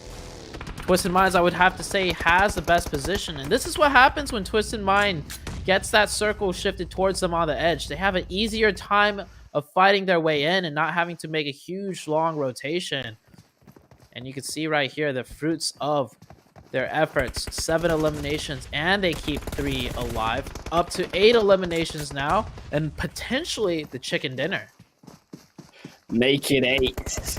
Should be clearly here the win for Twisted Minds. Nothing they can really do about it. Nigma Galaxy also down to our final 3. Only to close out Rad, the only team here that can really look to stop this. Yusuf maybe loses a peak, but that's at least one through from Sadat. Yusuf's playing quiet. Sadat gets in behind the hillside, looking for the finish, but a nade, it looks way off for Twisted Minds here, and the revive should come up as the second one, still not cooked far enough. We do see Twisted, they managed to get that reset, and there we go. They finally found the angle onto one of the players of Rod, and the second grenade should clean them out as the Falcon player just chilling on top of the water tank, having a little bit of a sunbathe right now, just waiting for one of the teams to go out before he sticks his head up, because as the last player up, he does not want to draw any attention of the Twisted Mind players or the Rod team for that matter. Yeah, they've not got the zone either, though. They do have to move eventually. They could upset Twisted Minds entirely if they can find 1-2 quick knocks. Rad, though, looking bruised. Sadat down still. Munir, the only one remaining. The nade tickles him away. Another nade on in. Tries to dodge it. The molly, in fact, maybe the saving grace here for Munir is now he gets off his final series of bandages. Falcons succumb to the Blues, but won't even give a fight here to Twisted Minds. Munir on his last legs is Twisted Minds look to close out the game. Very good game from Twisted Minds. We saw game number 1. They didn't get the circles either, and they fought their way in, and they had a top 3 finish with a lot of eliminations. This time around, the circles kind of went a little bit towards their favor. They still had to fight their way in, but they didn't have to make those wide, huge rotations, which, you know, I think is one area, or probably maybe the only area kind of Twisted Minds struggle in, but it works out for them. they win that Miramar game with the chicken, along with a good amount of elimination points. Good overall amount of points there, also coming through from Rad, who coming in to this their first game to Zute. Big show up there for that second position. Falcons didn't even give it a muscle move through to try and knock down side of Twisted Minds, the side of their Rad. I think maybe Falcons should have tried a bit harder. Also, possibly not acting to give up the point though for his death. Still, Rad don't they take the second place from it, and their position moving in was a lot tougher compared there to Twisted Minds. Kaz zone did not shift in their hands. Well, it's not so much that the circles shifted a little bit better towards Twisted. It's because Twisted was just proactive on the edge the whole time. They cleared up a lot of spacing, and even though they had to move into each circle, they created an easier time for them to control more of the zone when the circle shrunk smaller and smaller. Rod, I do believe, was just playing more safe on the edge in a warehouse. So when the circle shifted off them, they didn't have much control. But looking at the overall points, Team Falcons, good game for them. 17 total. Nigma Galaxy just as well. Team Falcons, one of the teams kind of looking to step up this Super Week, and hopefully we will see them in there, as they've had an okay performance over the course of the 2 weeks, but definitely a team that would probably want to do even better. Nigma Galaxy, though, 9 points through from them from eliminations, and getting that fourth position, a big step up for them as well. Finding, I think, some form to the expectations that we had of Nigma coming in onto this tournament, but you cannot forgive, though, I think, some of the mistakes you could say coming through from these teams of 4K. And I think 4K, yes, they got 6 points, okay, but I felt like they could have gotten a lot more to the point that Falcons got. I think that those placement points could have given them a massive result. It would have been difficult for them because they did start off looting more on the eastern side, if I'm not mistaken. That circle hardship all the way to the west. Looking at the second page, KONQUEROR Iraq once again with a suboptimal performance. I do think coming into the new week, their momentum has definitely reset from the Super Weekend. RTG, we saw them win the first match of the day, and now it's a complete opposite performance, just only 1 point. Of course, Miramar, the more difficult map of the two, but luckily for teams like RTG, KONQUEROR, and teams that feel a little bit more comfortable on, maps like Erangel, we will have a total of 3 Erangels today and only 2 Miramars. No standout to worry about, but I think still worries there for the Mind Weapon coming in off their first game. They have been averaging through that Super Weekend a rough average of 4 points per game, but 0 in this first one for them. And when you've only got now 7 more games, you say those points do really matter. Yeah, so let's take a look at the overall so far for the 2 matches. Twisted Minds, of course, a very consistent game 1 performance, and then getting the chicken on the second definitely does not hurt. They're going to create a nice little lead for them with 42 points. RTG, the team that won the first game, even though they only scored 1 point, I believe, this one, they'll still manage to hold that second place. So that just goes to show there's only been 1 team so far that's been consistent in 2 games in a row, and that'd be Twisted Minds. All the other teams having a decent game on number 1 and maybe a more, not as good game on the second one, or vice versa. Taking a look at the second page, not looking good for 4K Esports. They are doing better than Revolution, Dunak, and KONQUEROR, but 4K Esports is a team with 0 Super Weekend points, so they desperately need to get into this one if they even have a chance at making it into the finals. Yes, another headquarter there, only 7 points for them through the first 2 matches. The Mind Weapon still to get off for 1 point here, down in 19th position, but equally a problem for, of course, Triple D to get back off to the momentum here that they could have been having potentially off of their Super Weekend. Yes, they've missed that one game vote, so Triple D, not so much of a worry. Neither they're also the Mind Weapon iKURD, because at least they're both going to be playing the next 3 matches for the rest of today, though, Zute. Yeah, so these teams do get a chance to kind of, take a sit back and chill on that first Miramar game of the day. And maybe coming into the next one, they'll feel a little more prepared. But Oppo moments right here on your screen as 1Million. We saw them lose 2 players early on, but that did allow for them to kind of snake into a different drop location and pick up a freebie point. Revolution, Smoker with that nice 1v2, and then trying to go aggressive onto KONQUEROR did not work out for the Revolution side, but eventually they closed it out. NASR just running over there, Dunak, and unfortunately Dunak felt the same vote from YaLLa.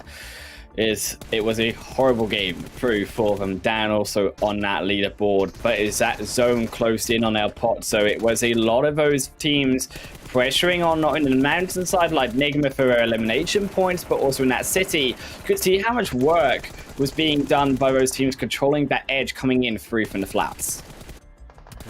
We saw the circle do eventually end over there. And so many teams will whittle down player-wise. We did not see a full 4-man team towards the late game. I think when we had 7-8 teams left alive, every team had at least lost 1 player due to those hard, difficult shifts and being forced to fight their way in. And Falcons Yusuf, this was definitely the standout player. This player, Yusuf, single-handedly wiped out 2 teams in that 1v1 back-to-back, and then eventually got that position right there on top of the water tank. He was still putting in work. So out of Team Falcons, Yusuf, definitely the MVP of the team, and maybe even the MVP of the match, because he had to do so much on his own towards that ending zone of Miramar. Got himself 3 points now, is sitting pretty at the top of that leaderboard. Still so many teams though to get their start onto that top page of the leaderboard. Zute, to see if he can do it. It's going to be Erangel for game 3 after just a short ad break.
Welcome everyone back to Down 3 to go. We're approaching that halfway point of our first day of the third week here at the PMPL Arabia Spring Season. Myself, Pine Wolf, and Zute bring you the rest of today's games. But if you want to also see something beautiful, well, it's down there on the bottom of your screens. It's the Offer Renault 6 Series, Zute, with upgraded performance and upgraded fun. Celebrate your winning spirit with the brand new Offer Renault 6 Series, the designated smartphones for PUBG Mobile Middle East and Africa Esports 2022.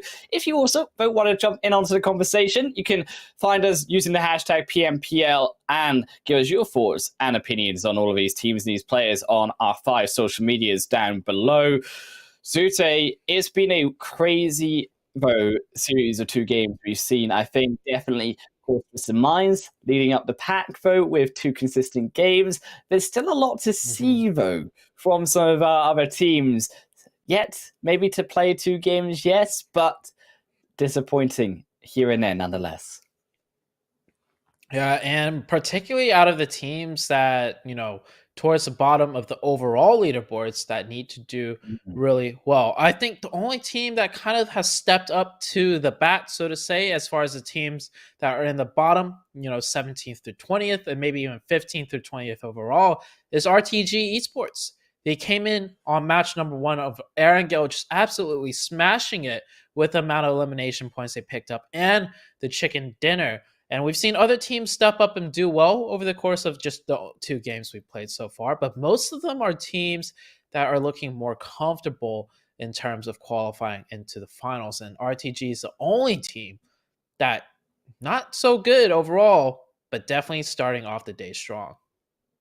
Definitely a very strong start, as we said, from RTG. I think also a strong start through from NASR as well, who, yes, had a little bit of a slip up coming to the end of that second match, but keeping, I think, over any of these other teams alongside Twisted Minds, the consistency that we expected coming through from them after that second Super Weekend, as we repeat to say that they actually had one of the highest results of that second Super Weekend, but a 9 to 10 point average per game over those 15 matches, and I'm glad to see them here, Zute, bringing that again top tier gameplay to us.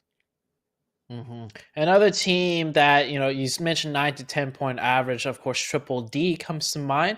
They only played 1 Super Weekend, so maybe their average point per game is a little inflated, but they're averaging more than 10 points per game on the Super Weekend. Now, this team, I said I'm not too worried about, qualifying for the next Super Weekend, this coming Super Weekend right here.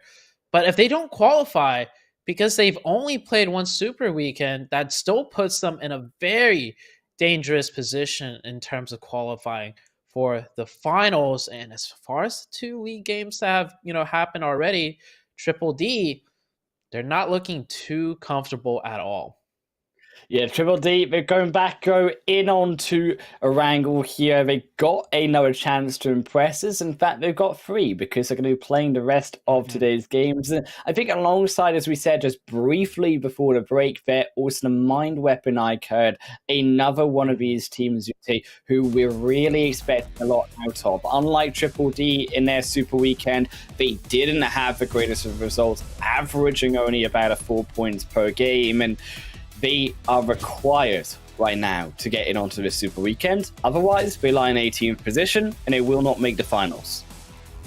Triple D and the Mind Weapon both with 0 points right now. But of course, they've only played 1 match. We've seen 2 matches have played out. Both Triple D and the Mind Weapon sat out on the previous game, I believe. And well, they're back here now, so this is the game for them to kind of at least put a couple points on board. Having 1 bad match, definitely nothing to really get too upset about. As to remind everyone, teams will be playing a total of 8 matches during the league stage. A total of 10 will be played on screen, but teams will have to sit out for at least 2 of them. So they only get 8 games to really play to cement themselves in the top 16 during the league stage. Very southern here playing path for our Game 3-2, Zoti, means that we're going to see a lot of these teams congested on more side of that South Island, trying to maybe block teams out of the bridges, but also particularly around that side of Gatka Pachinki. But I may just be mistaken here, because that north zone, Zuti, is actually going to instead now draw these teams up further towards the likes of those bridges up north. Unto Roshok, Yasnai Polyana, Georgia Pool. These are the locations instead that I think teams are going to try to reach for early, and then try to hold down other teams from approaching, getting past them. Yeah, another very northern circle. We saw in the first Erangel game, kind of similar playing path and kind of a similar circle. Both playing paths from east to west, more on the southern side in game 1. And now coming into game number 3, the second match of Erangel, another same playing path in another circle that's very more focused on the north. It does give somewhat of an advantage for the teams that played in the first game of Erangel, teams like Triple D, who will be a little bit more familiar with maybe what they would need to do in this game to put themselves in a better position, because they got 0 points in that first game of Erangel. I do expect them to do a little bit better.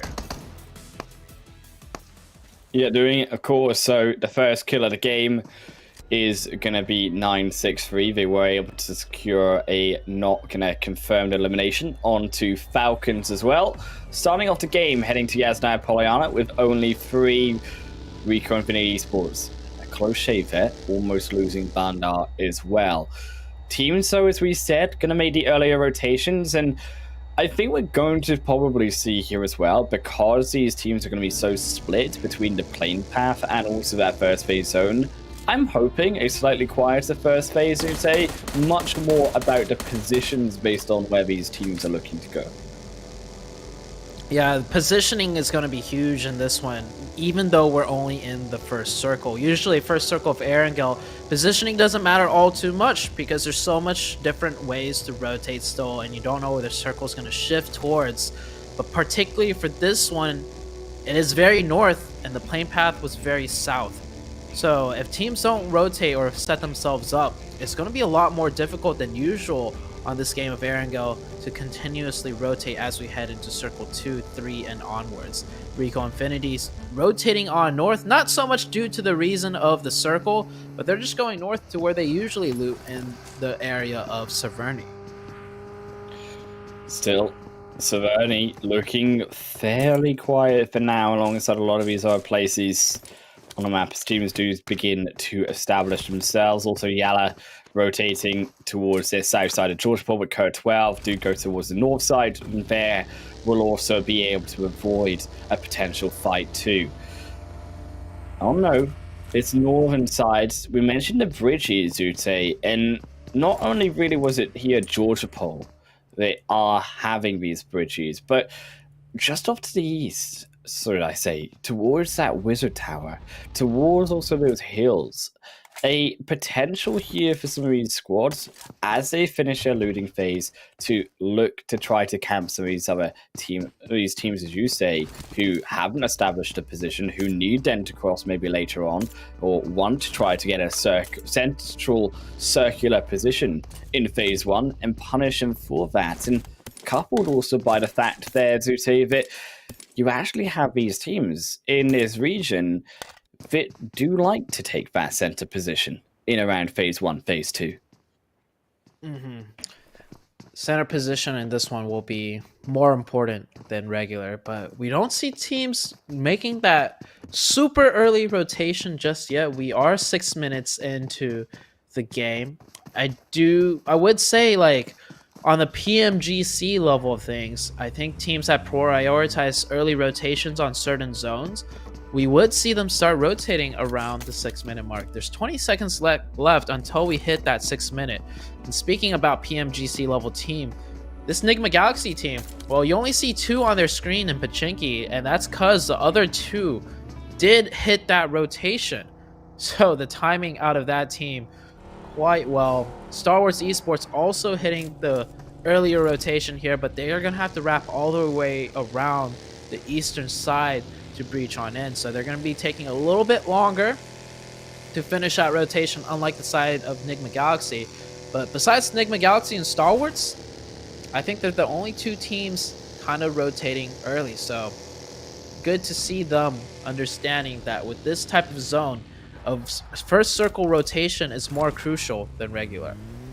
I like Stalwart's rotation being as a full-man squad, though, because they are on the side, but it's more heavily contested, Zute. You saw the 963 right behind them. Had they made a 2-2 rotation where 2 tried to stay back, they may have run into trouble with 2 of their members potentially going down. The reason also though why, as you said, was quite well, Nigma Galaxy and their rotation being split, however, was because they didn't have to worry about that as much. They had Pachinki all to themselves, and then the 2 other members can rotate up towards the bridges and look for the information. Look for that center position that we've been talking about. And there, because these 2 teams have that extra information, have that heads-up play now in this early game, it's going to make it a lot easier for them to actually control and gatekeep some of these other teams. As you can see, Stalwart potentially doing against Dunak and 963, as we said, up towards that northern side, but Nigma, more importantly, versus a lot of those squads like KAMIKAZE rotating up, and more closer to them, YaLLa in the mind weapon iKURD right on against them. I'm gonna venture out and say something crazy right now, Highland Wolf. I'm gonna predict a winner of this match. I know it's only the first circle, and we still have 6.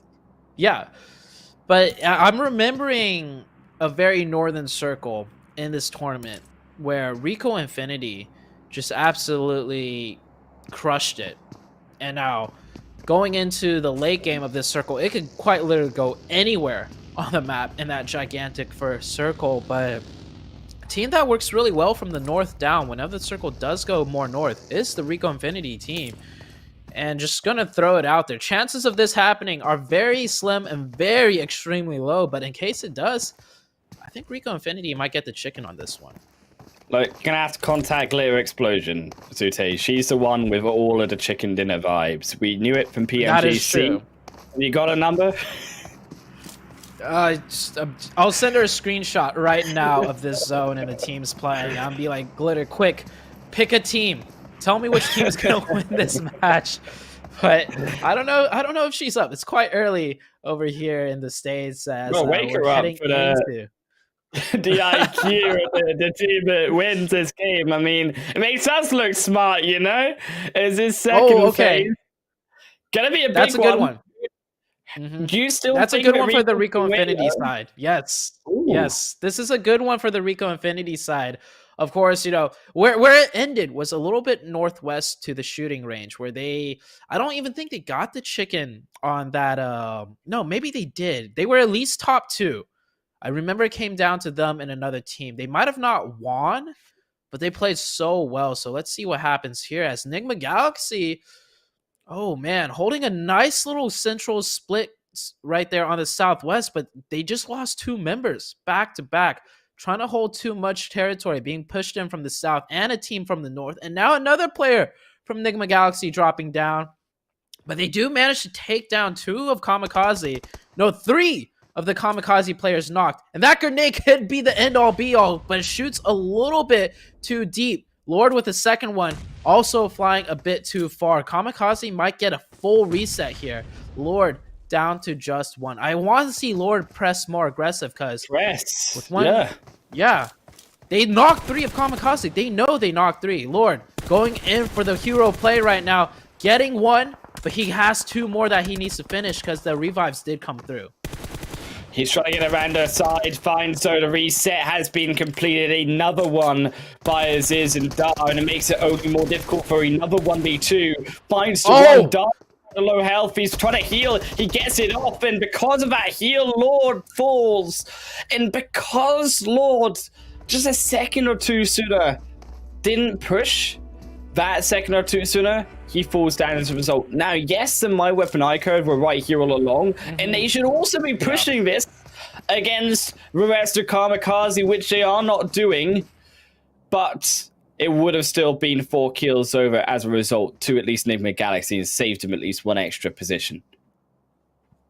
Them not pushing might actually work out for them in the sense of KAMIKAZE gets a full reset, meaning exactly there's a potential of 4 points to be gained from the mine weapon iKURD. Whereas if they pushed earlier, if they finished that last player that was up, the 3 previous knocks would go to the side of Nigma Galaxy. Ooh. KAMIKAZE going into the water now. They realize just what a terrible position they put themselves in. And I have to give credit to Lord. There was the mine weapon on the side, so he had to smoke himself across. So that did stall out just enough time as, ooh, beautiful spray by Ali, picking up 2 right back to back. And they are fighting on a very southern side of the circle, more of an isolated fight. The only team that could potentially third party this is CONQUEROR Iraq, but they're kind of far. And they finished down 3. Only 1 player left from KAMIKAZE. They're able to get that revive inside the water though, but it's not looking good. 4 kills though, already over to the mine weapon iKURD. They're looking for 6 in just our first 12 minutes, and they've stolen this position away with Nigma. It looks so great for its exact reason. Revolution Smoker also there is also joining the end of that fight. Maybe looking for something, but it's only going to be a solo scout in that third phase. Oh, please. Oh, wait no. a second, wait. Do you see this split by Rico Infinity? It's hard to pinpoint, but there's 2 in the center of the new zone, and then on the south edge of that new white circle, 2 of Rico Infinity came from. They just did like 2,000 meter split. I mean, I like to see them try and do that in PMGC level, but it's kind of crazy just how much advantage they're trying to take advantage of this lobby. That is not a split that will work in PMGC. I mean, correct me if I'm wrong, but that was a greedy split. But hey, they know they're better though. I know, that's a split that you do when you're like first place, Sute. When you got so many points, it doesn't matter anymore because you know you've already qualified. It's like a meme push, really. Rico to try bait out maybe some kills onto headquarters here onto 4K, punish those rotating later on. So this area of the zone is exactly kind of where it shifted to that day that Rico Infinity, you know, had an absolutely stellar game. So it's playing out, and they're playing the same exact compound too that they played last time in a very similar circle. So you see repeated positions out of top tier teams because they practice the same position in the same circle over and over. So no matter where it shifts, they're very familiar with how to push out, whether it goes to the east, the west, the south, and etc. But these circle shifts are definitely more on the wild side as it continuously goes up to the north. DDD Esports, they get themselves under the rock, but look how bruised they are, and look at everyone around them. They've not got really that much cover. The rocks there do protect him a slight little bit.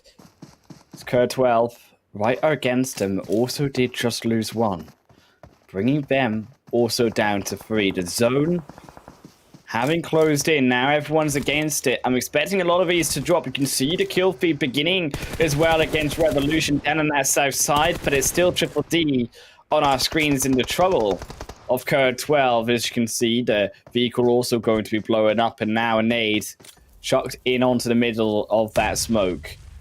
Won't find anyone, no. The rock protects Geif, protects push for now. DDD.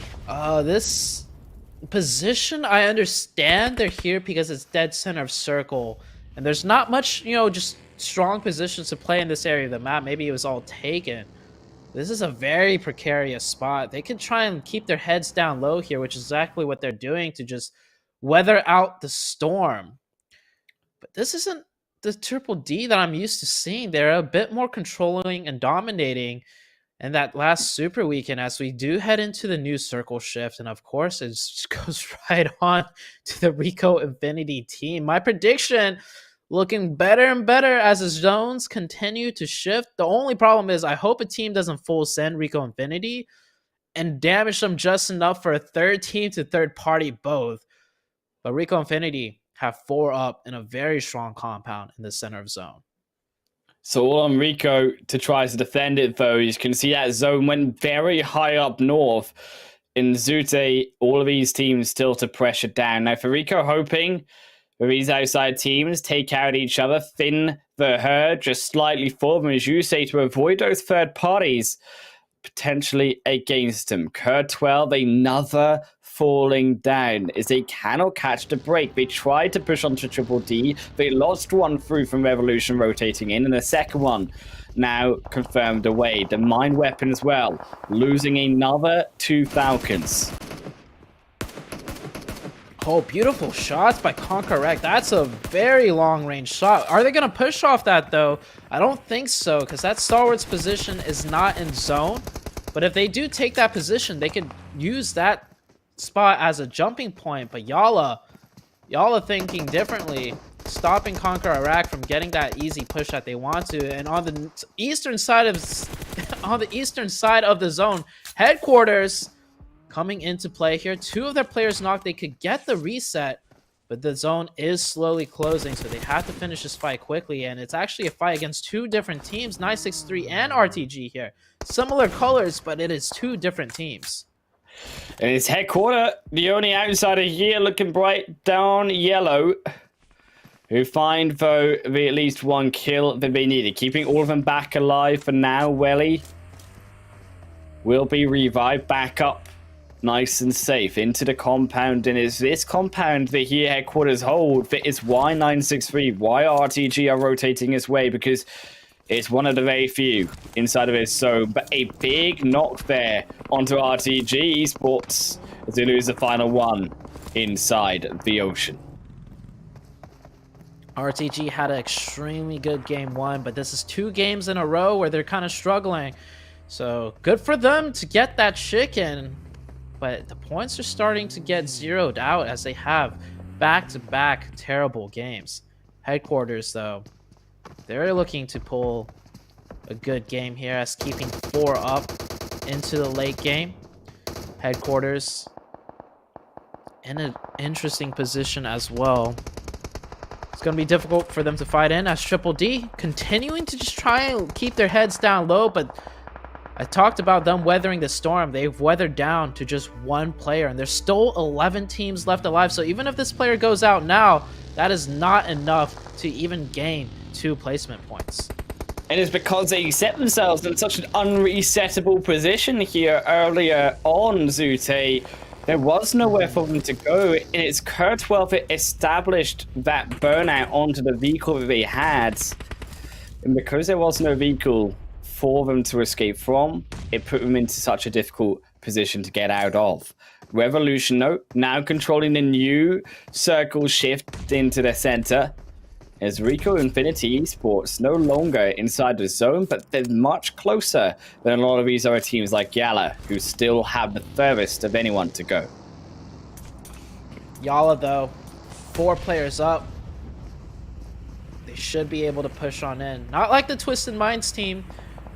They don't usually play from the edge fighting in, but I think all teams near the top 5 overall of the Super Weekend scores are experienced enough teams to make it happen and make it work. You see them scouting around, trying to get some openings with util, not getting any openings, so they are going to have to make more of a full send rotation. You can see right here, they're just staying still, checking the map, communicating with the rest of the team, what rotation to do, what wrap do we do. How can we fight our way into this next zone? Because they know every position they will have to fight in for. There is no open positions to slate into the game. And we're going to follow YaLLa on this 4-man rotation. It's risky. They're going to get it. They're going to get it off. No one's knocked them yet. Finally, they begin to fall. They lose 1. Possibly 2. Yes, Sanji will be knocked. They stop in the middle of everyone, and it might have been the wrong play here. It's also, you've got to keep in mind a big potential here for the mind weapon also to fall out from their 11 points. YaLLa will fall 2. I wanted to mention it. They've got the most kills here, but we just lost 3 trying to come in from the south side of that zone. Unfortunately, it ain't looking great. There, the final one. Crazy.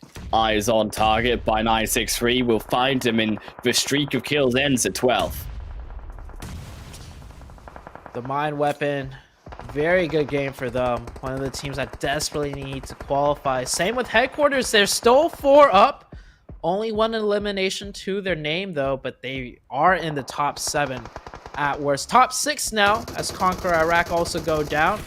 Oh, but this snake could be huge.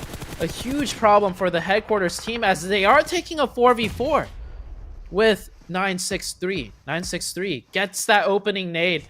But Rico Infinity on that western side is kind of pressuring 963 from pushing in as hard as they want, but they get the confirmation on one. Another player knock, 963, getting a confirmation onto his second and peeking out, getting a third knock here. That Rico Infinity team keeping their heads low and not pressuring 963 as I expected, but the smokes are good too for the 963 team to be able to do this onto the side of headquarters. And they're going to push maybe. They know they got 2 confirmations and the knock, and I love this push. Clear out the sides of your circle. They're going to push right into the compound. They're going to go for it. They knew someone might be coming around the outside. That's why they went so fast with the nades, but it's a stopper, but not enough, because Revolution, who third parties their enemy and closes it out there for 963. 10 kills for them now with Stalwart. Also another team to fall here, Dunak. Dunak outside the zone though, because that zone is shifted again through to Revolution. Another central shift for them. So what's gonna happen if Rico Infinity wins this game? We're down to the top 4 now. They're the only team with 4 alive, and I called a Rico Infinity win when there was 63 players left alive and we were still in the very first circle. Please, Rico Infinity, do not let me down now, as the fighting is going to ensue, and nobody touching the side of Rico Infinity. Not just yet, at least. The Revolution team playing a nice position here. Ooh, this dip is actually could work out huge for them. 963 coming over onto the eastern side as Rico Infinity slowly working their way in. I love Rico Infinity's split. They're sending 1 player in to gain info, but they're keeping 3 players outside of the circle to maintain a 360 control of the entire battlefield. And that is another team down. Dunak is eliminated. We're down to the top 3. And it's that kill on there to Dunak, going to go over to Rico Infinity Esports, and Revolution being decisively finished off by their Rico once more, and 963 angry with a 13th kill stolen away. Their hard work taken in the zone, taken 2 here by Rico Infinity Esports as Lizard on the front, so low. Nades, 1 or 2 on the edge would find it. Noser as well, tickled down to a third of their HP.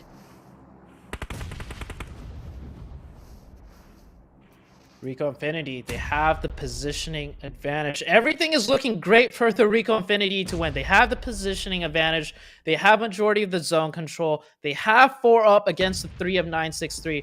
963 are all prone. They're kind of stuck. But we've seen teams mess this up before, and even the likes of Rico Infinity could potentially mess this up if they get a little bit too aggressive. 1 player gets knocked, 1 player gets too close, but what is that spray by Bandar?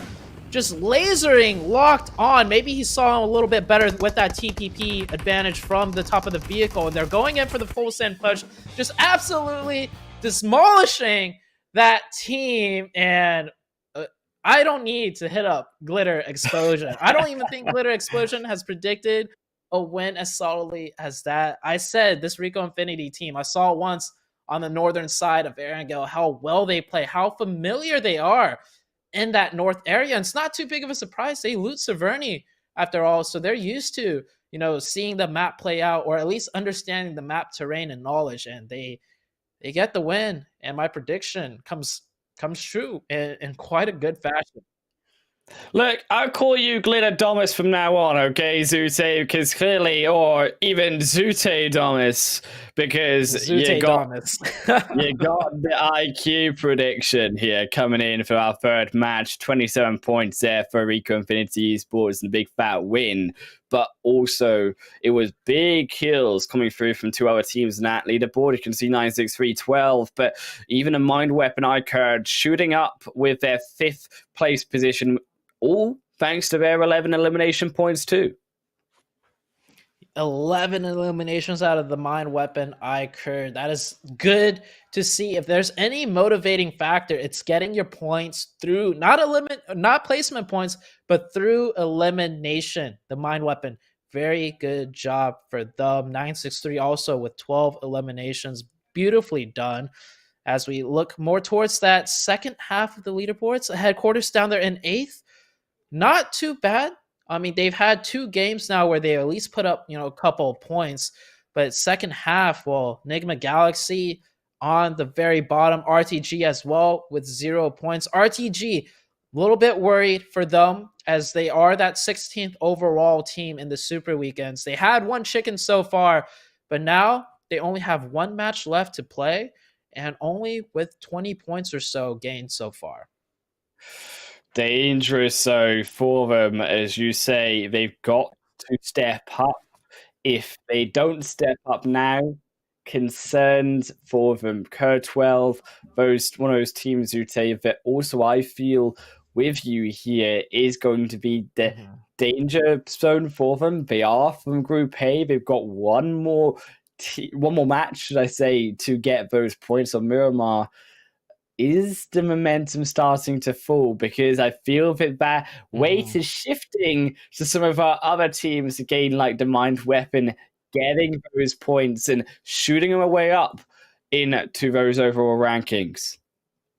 When we take a look at the overall, of course, Rico Infinity now back in number 1 as per usual. Of course, we still have a couple matches left in the league, but they did finish yesterday's league day at number 1 overall. And just with the massive amount of points gained, they've been number 1 overall in the Super Weekend as well. But 963, very good performance by them, shooting them up there. RTG, they've had a total of 3 matches played, 2 very poor games, but you can see how much that one winner chicken dinner is doing for them, keeping them in the top 4 overall. For now, I think it's safe to say they will end up top 16 overall to qualify into this weekend's Super Weekend. But we've also seen teams just continuously drop the ball game after game. So we'll have to see as the rest of the matches play out today and tomorrow. Fortunately, for some of these teams, as we said, like KURD12, looking a little bit stagnant in their 13th position with only 15 points. Headquarters still to get up there. The Mind Weapon, no, you can see 1 game less than them, and they're already on the same amount of points. And really is a concern, I think, for especially considering, as we said, they are in Group A, and also the fact that Headquarters here, they're going to be missing out on that next game. So teams like the Mind Weapon, iKURD, and even teams like also Triple D, who, yes, have been struggling in these first 2 games they played, still have many more to go. Even the likes there, as you can see, 4K Esports, with 2 more matches to play, and they still have the potential to rise up above them.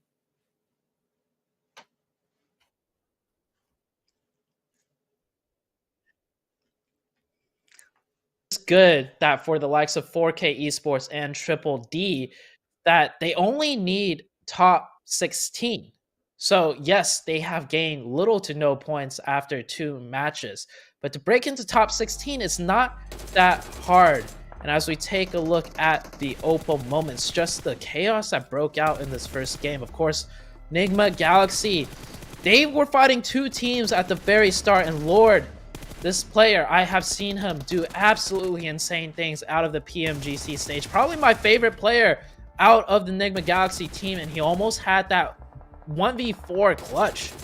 But the third-party pressure from the Mind Weapon slowed him down just enough to prevent it. And the Mind Weapon, 1 placement point, but 11 elimination points. Hey, that is one way to get your points secured. And they just fought in continuously from the edge of zone, and they did a really good job of it. Massive work coming through from them there. Also, I think you have to mention again the position through from Headquarters. It looked so great in this game as well, but it was 963 who was tailing him this entire game, and unfortunately was their undoing.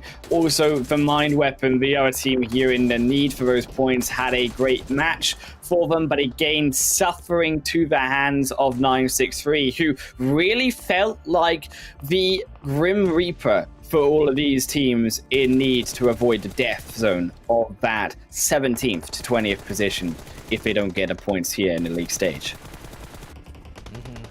And in the closing of that match, we could see just the classic Rico Infinity. We see them do this so often. It just seems like somehow towards the end game, they always set up to win, or at least have a very good chance at winning the game through their spacing, through their control. They don't go too aggressive. They maintain a nice control over everything, and then they go in for the kill in the chicken dinner. Still, though, 2 more chicken dinners to be had, but who wins them? Can Zute predict 2 more games? Got to find out after a short break once more.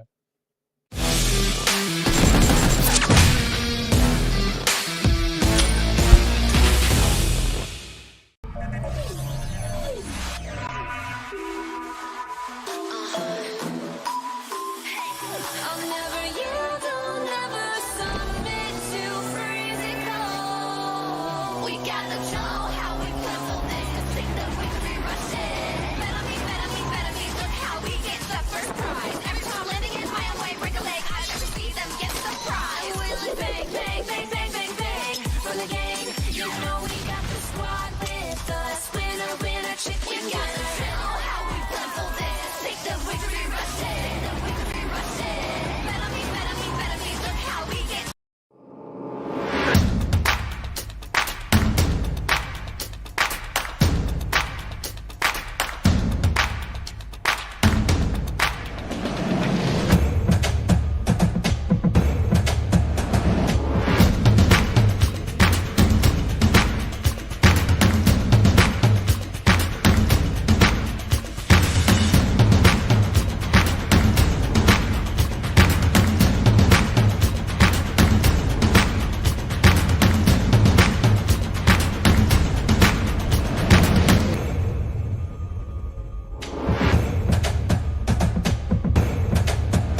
We're back for what is going to be our final Miramar game here at PMPL Spring Split Arabia. First day of the first Super Weekend. I'm ahead of myself here, Zute. I'm getting too excited. The third league week here. And as you know, it's with myself, Hannibal, and Zute. But we have what was a crazy third zone. It wasn't to the fact that it's just us on the desk today. I'm hoping that at least Sute that we'll have a nicer zone this time around to balance out the evilness. Honestly, the zones have not been too crazy. It's the first circle that kind of throws things off for players, but the hardships have not been like we saw last week. I think this week is rather, well, I mean, if we're comparing to last week, right? Last week was just absolutely wild. This week seems a lot more tame in comparison, but the circles are still more on the difficult side. I would have to agree with you on that one. Yeah, we're going to be jumping straight onto as we see our final Miramar game. This time, though, it's going to be, remember, Group B sitting out for this match. And that means, as we said before the break, some trouble, Sute, in some of those teams in their points that we've been getting so far. One more chance for KURD to get their points, and also teams when we look towards the likes of Headquarter not playing in this game and still in need of their points. And Miramar, this is going to be, you know, a 2-day Miramar type of day. We saw, you know, other maps being played multiple times outside of Erangel in the previous weeks, but with Miramar, it is one of the more difficult maps. Almost, you can argue, more difficult than Sandhawk, because with Sandhawk, you have the med strategy available to you if you can tell that the circle is very unfavorable. But for Miramar, it could be extremely unfavorable, but you could still find a way to make it work, which sometimes forces teams to try and do things, and if it doesn't go well, they might be taken down early. But let's talk the plane path. This plane path, pretty fair for many of the teams. I don't imagine we're going to see much trouble in the early game, but of course the trouble always comes out towards the later stages of the Miramar game when the rotations get more and more difficult. Hoping that'll be the case. Got to see where the first phase goes. It disagrees with you, Sute. It's going to go all the way over towards the Montenegro side, and we're going to have a zone that it just loves to encompass that outer bounds region. Oh man, another Western Circle. So we've seen two Northern Circles back-to-back on Erangel, and two rather Western Circles back-to-back on Miramar. Now with Miramar, this zone isn't too bad, because if you look at the center of the zone and the two long road paths leading in, right, it does allow for teams to make somewhat of an easy rotation towards the center of the Miramar map to set up their positioning. But the question begs, what teams will take advantage of that early game rotation and make use of those roadway access ways?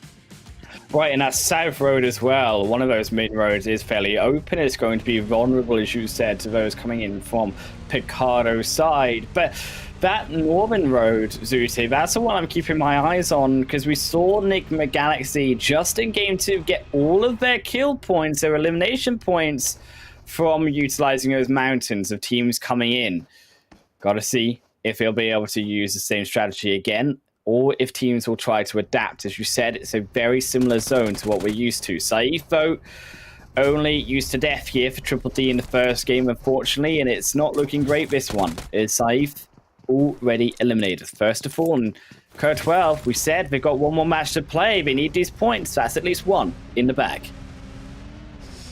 Yeah, Triple D, though, they also need these points, and after 2 games, they've only had 1 point gained, looking nothing like the games that they had out the Super Weekend. If we want to say, you know, Super Weekend points per average after 2 games, they should be sitting around 20-something points, but instead they're sitting at a big fat numero uno, and that's not the one that you want.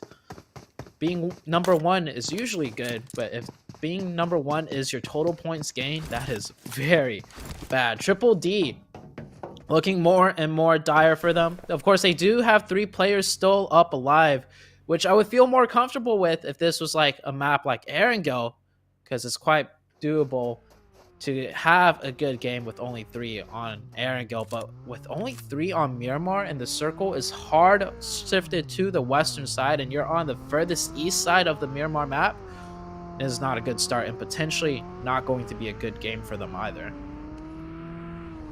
Revolution holding quiet though with 1 million back, also needing his points too.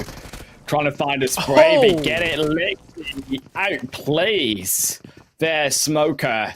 And 1 million also up 1 for their efforts. Junkyard not going to be the home here for Revolution, as the other 3 were making their vote at the end of the pattern. So we won't have to worry about the full squad wipes or taking the 5 versus 1 million, but we're still 1 down. And the bigger problem being is, yes, they've got a space for now, but it's outside of phase 1. And those inside of half the end of the pattern, well, is no other than Rico Infinity Esports.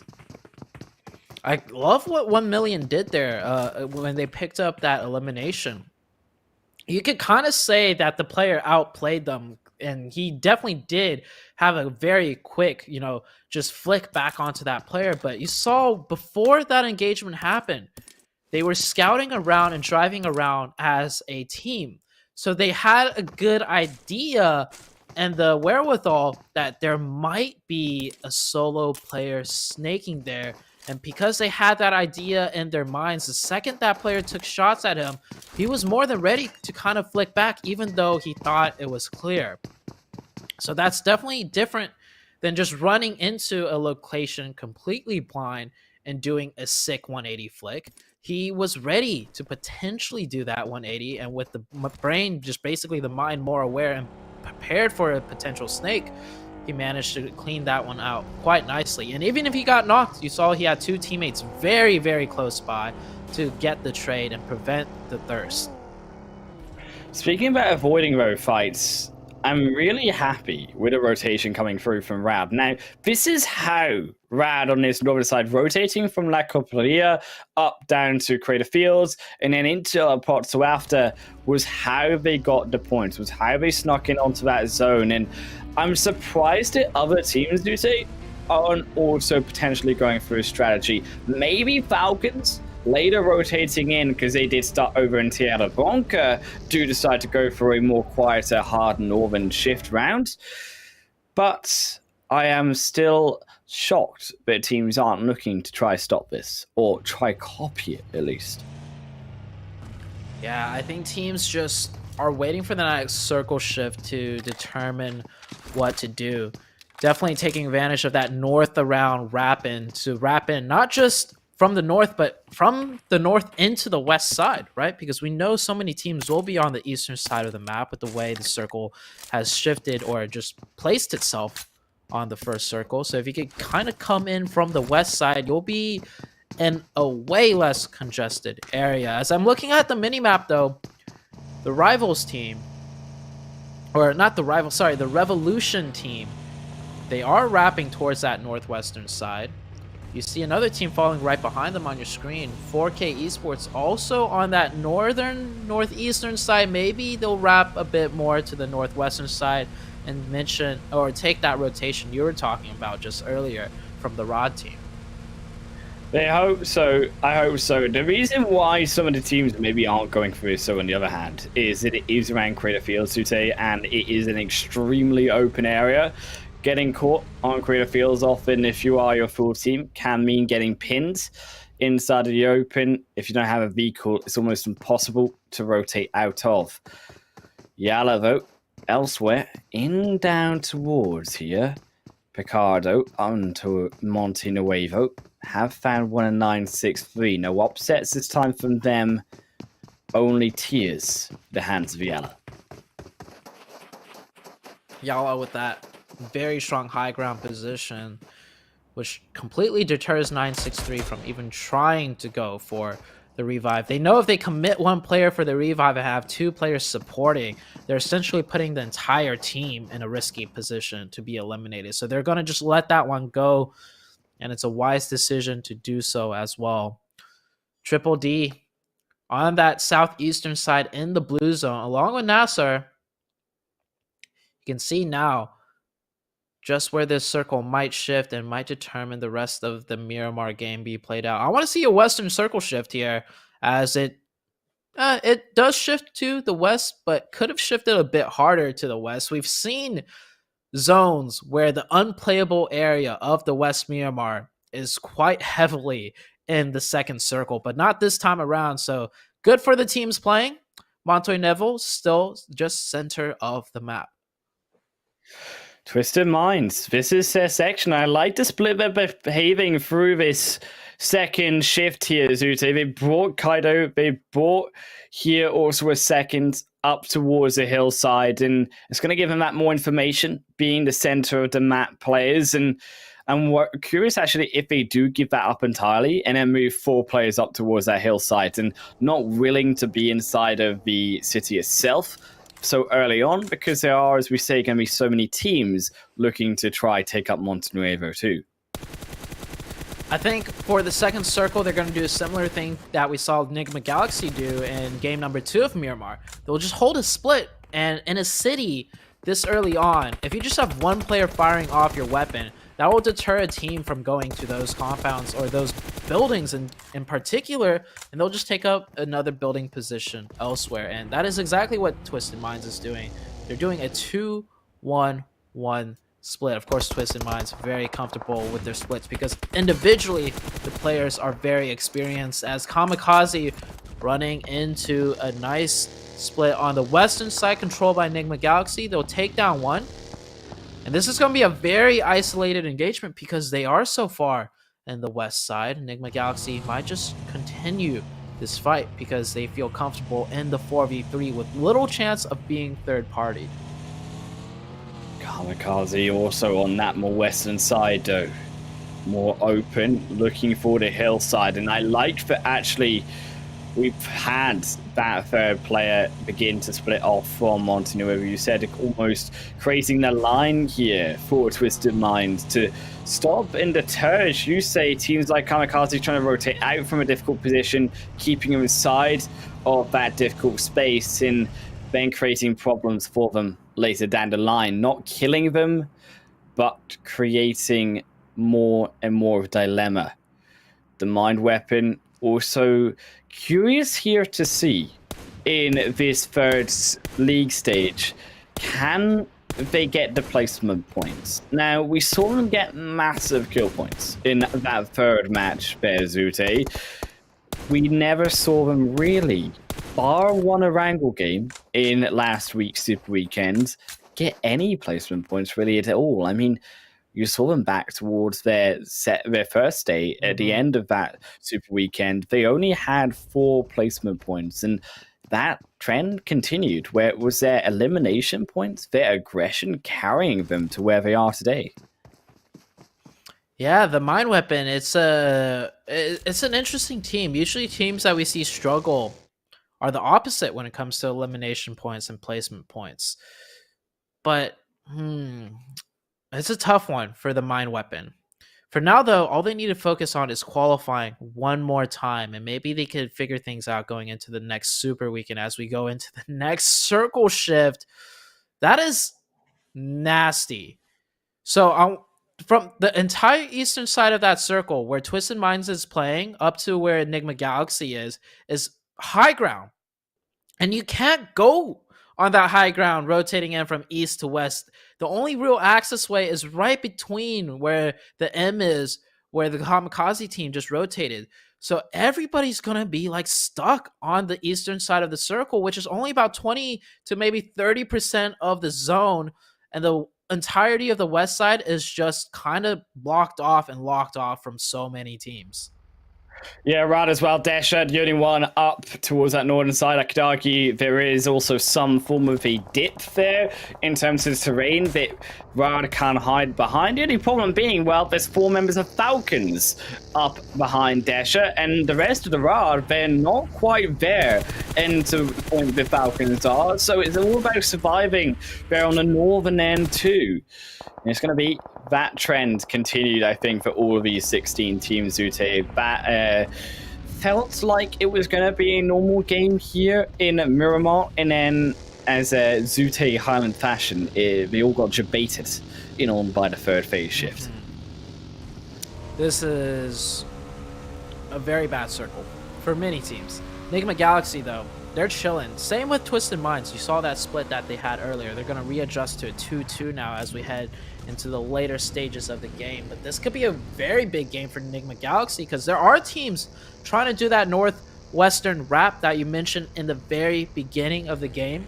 Nigma Galaxy, though, also preparing for that. And they set up a nice 2-2 where they just control the entirety of the road crossing. And they already managed to pick up 2 elimination points. Pick up more. Stalwart holding off a little bit of YaLLa here, but they couldn't find the knocks. They didn't stop YaLLa from entering in, and now they pressured us equally back onto Stalwart themselves. Falcon finding one, confirm into the elimination there onto Lixty for them. Is still making their road down. In fact, no, it will be 2 in total. It must be. Is there? That was a double there through from Falcons, and it's even worse off. Is yes, down to 2 here for the 1 million crew, entering in onto the mountains. The buildings offering some form of protection, but you've got to imagine that these are also going to be looked upon by a lot of these other teams. In fact, Falcon already eyeing up that same location. Next circle shift about to come through. Many teams manage to just get to the very edge of that zone, but not even able to really get anywhere deeper as the circle shifts to the northwest, and it goes away from the city. It goes away from the eastern side, which just means they all have to press in more and more, and this is going to cause absolute chaos and carnage everywhere as K12 taking a fight with the NASR team on the southeastern edge of the zone. No team dead yet, though, Zute, and it means a lot of these teams likely looking at quick eliminations one after the other against them. NASR struggling, though. It is a double against them from the hands of Triple D and Miracle and the rest of NASR, who were looking to press upon K12. Now K12 with the advantage. Bardashani looking for the right opportunity. Miracle still not popping the head quite yet, though. But his zone is moving in. You can see the pressure being put on him. Miracle looking for the shots, but Bardashani knows it. Now another smoke. As they look to try to run away, though. Makes it maybe a bit obvious going straight away. And now Zahn puts him back under and grabs himself an opportunity to get in onto the zone. But it is risky. And NASR realizes it's going to be a YOLO rotation no matter what they do, so they try to stay as long as they can to maybe pick up an elimination. But they are going for that full send now as everything is being covered in the blue zone. 963 might take some shots here, but NASR drives by another player of 963, gets tagged up a little bit, but all of these teams, all 3 of these teams on the southern zone, nowhere close to the circle, nor do they know what's open in this new zone. Miracle downed by 963 in through the window, but Hassan survives and gets the full first aid.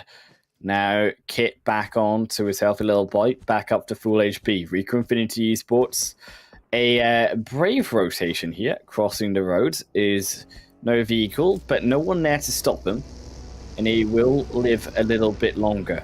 One road down is also the play zone begins to claim Miramar.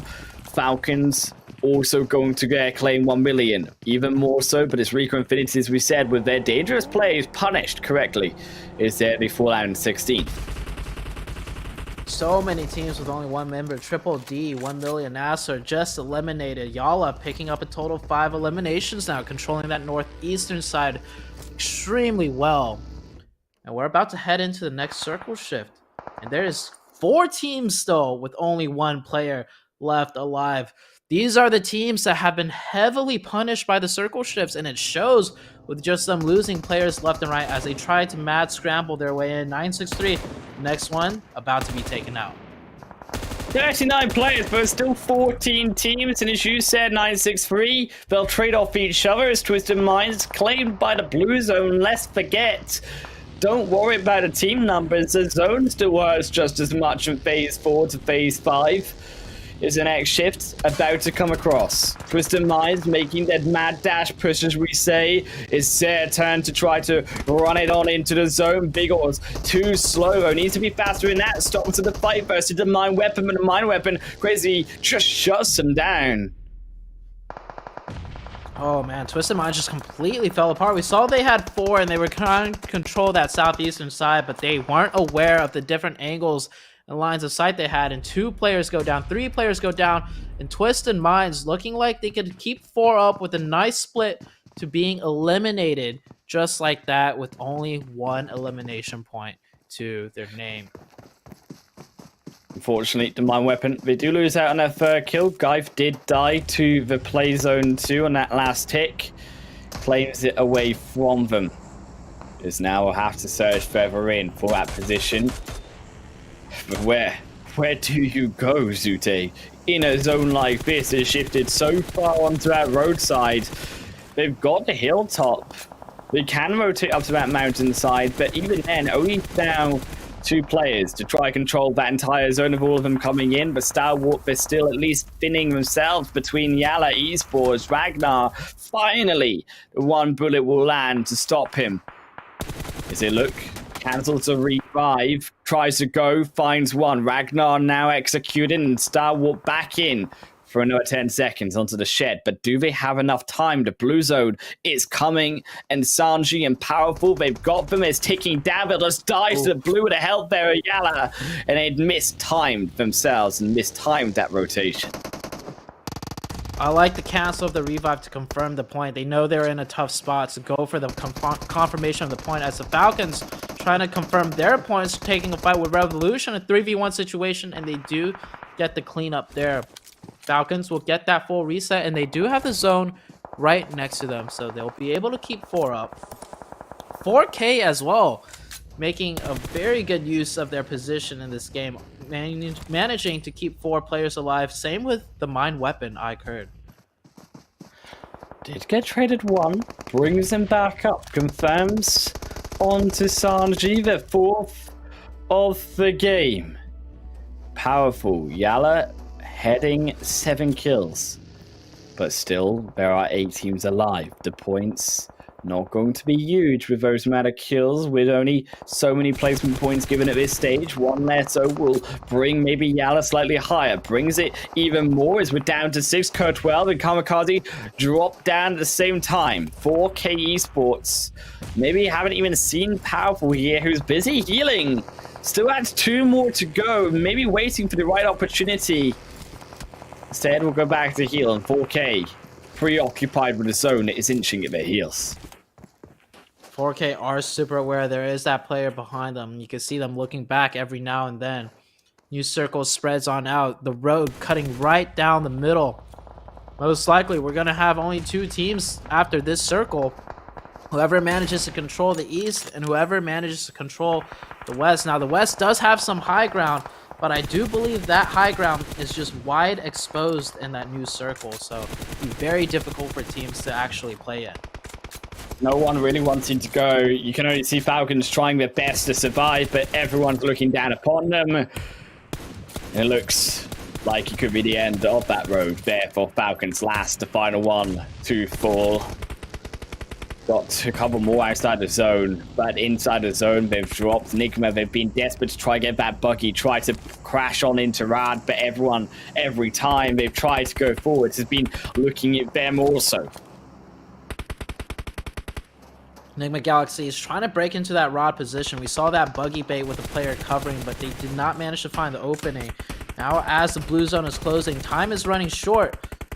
Nigma Galaxy just pressuring everything they can, because as soon as they move down from this position, they're going to be wide open to receive shots. So they want to damage players so they don't get damaged themselves as they come in. And 4K, the long range shots from the Mind Weapon, doing a really good job from distance. Okay, they're still alive. This is their chance. This is their opportunity to get a point. So Mortal can just survive. There's still 5 teams left, but they are struggling. The blue zone pushing Mortal ever closer as they are down to their 1. Falcons also down to the 1. making the revives as best they can happen. 4K will be engulfed in the zone first, and they'll be the first to fall. Down to our 4 teams is running over. Nigma Galaxy finding out the double. Surely is Zatan the only one left in the push. They waited for the opportunity and they find it. And Modi grabs it, but they lose their life for it. And Freak further down the hill, at least establishing some form of position inside the zone. But look at who has the placement points. Look at who has the zone themselves. It is the full squad, Zute, of the mind weapon, and do not be fooled. This is their chance to shine when it comes to getting a chicken dinner finally on the board. The mind weapon, they did great in last week's regular league week, and it looks like they're about to do good again. But it's the super weekend where they really struggled, so it's good to see them playing well, controlling a very nice 2-2 split. And they do find Ralph on the western side, so they clear out that side of the circle. We're down to a 3v2 situation as one of the mind weapon players gets knocked, but they have the angles, and this should be a win. But the second one gets knocked, so they lose the roadside control. Those two players definitely not revivable after they get confirmed. So it's high ground versus low ground, but the high ground of the mind weapon iKURD, they only have a few ridges to use, and Falcon, they have the zone. Falcon just needs to scooch down lower to the left side, and they'll have that ridge to work with next to the roadside. But the mind weapon, they have to move down over into the wide open. Falcons can also be picked apart, though, if they take the wrong route in. The mind weapon also have that ridge to themselves. They have the high ground, they have the information maybe, but it is that low peak advantage also coming through for Falcons. It gives them the strength. The mind weapon, they needed that second angle. Braver walk-in, looks for the nade. Almost walks into it.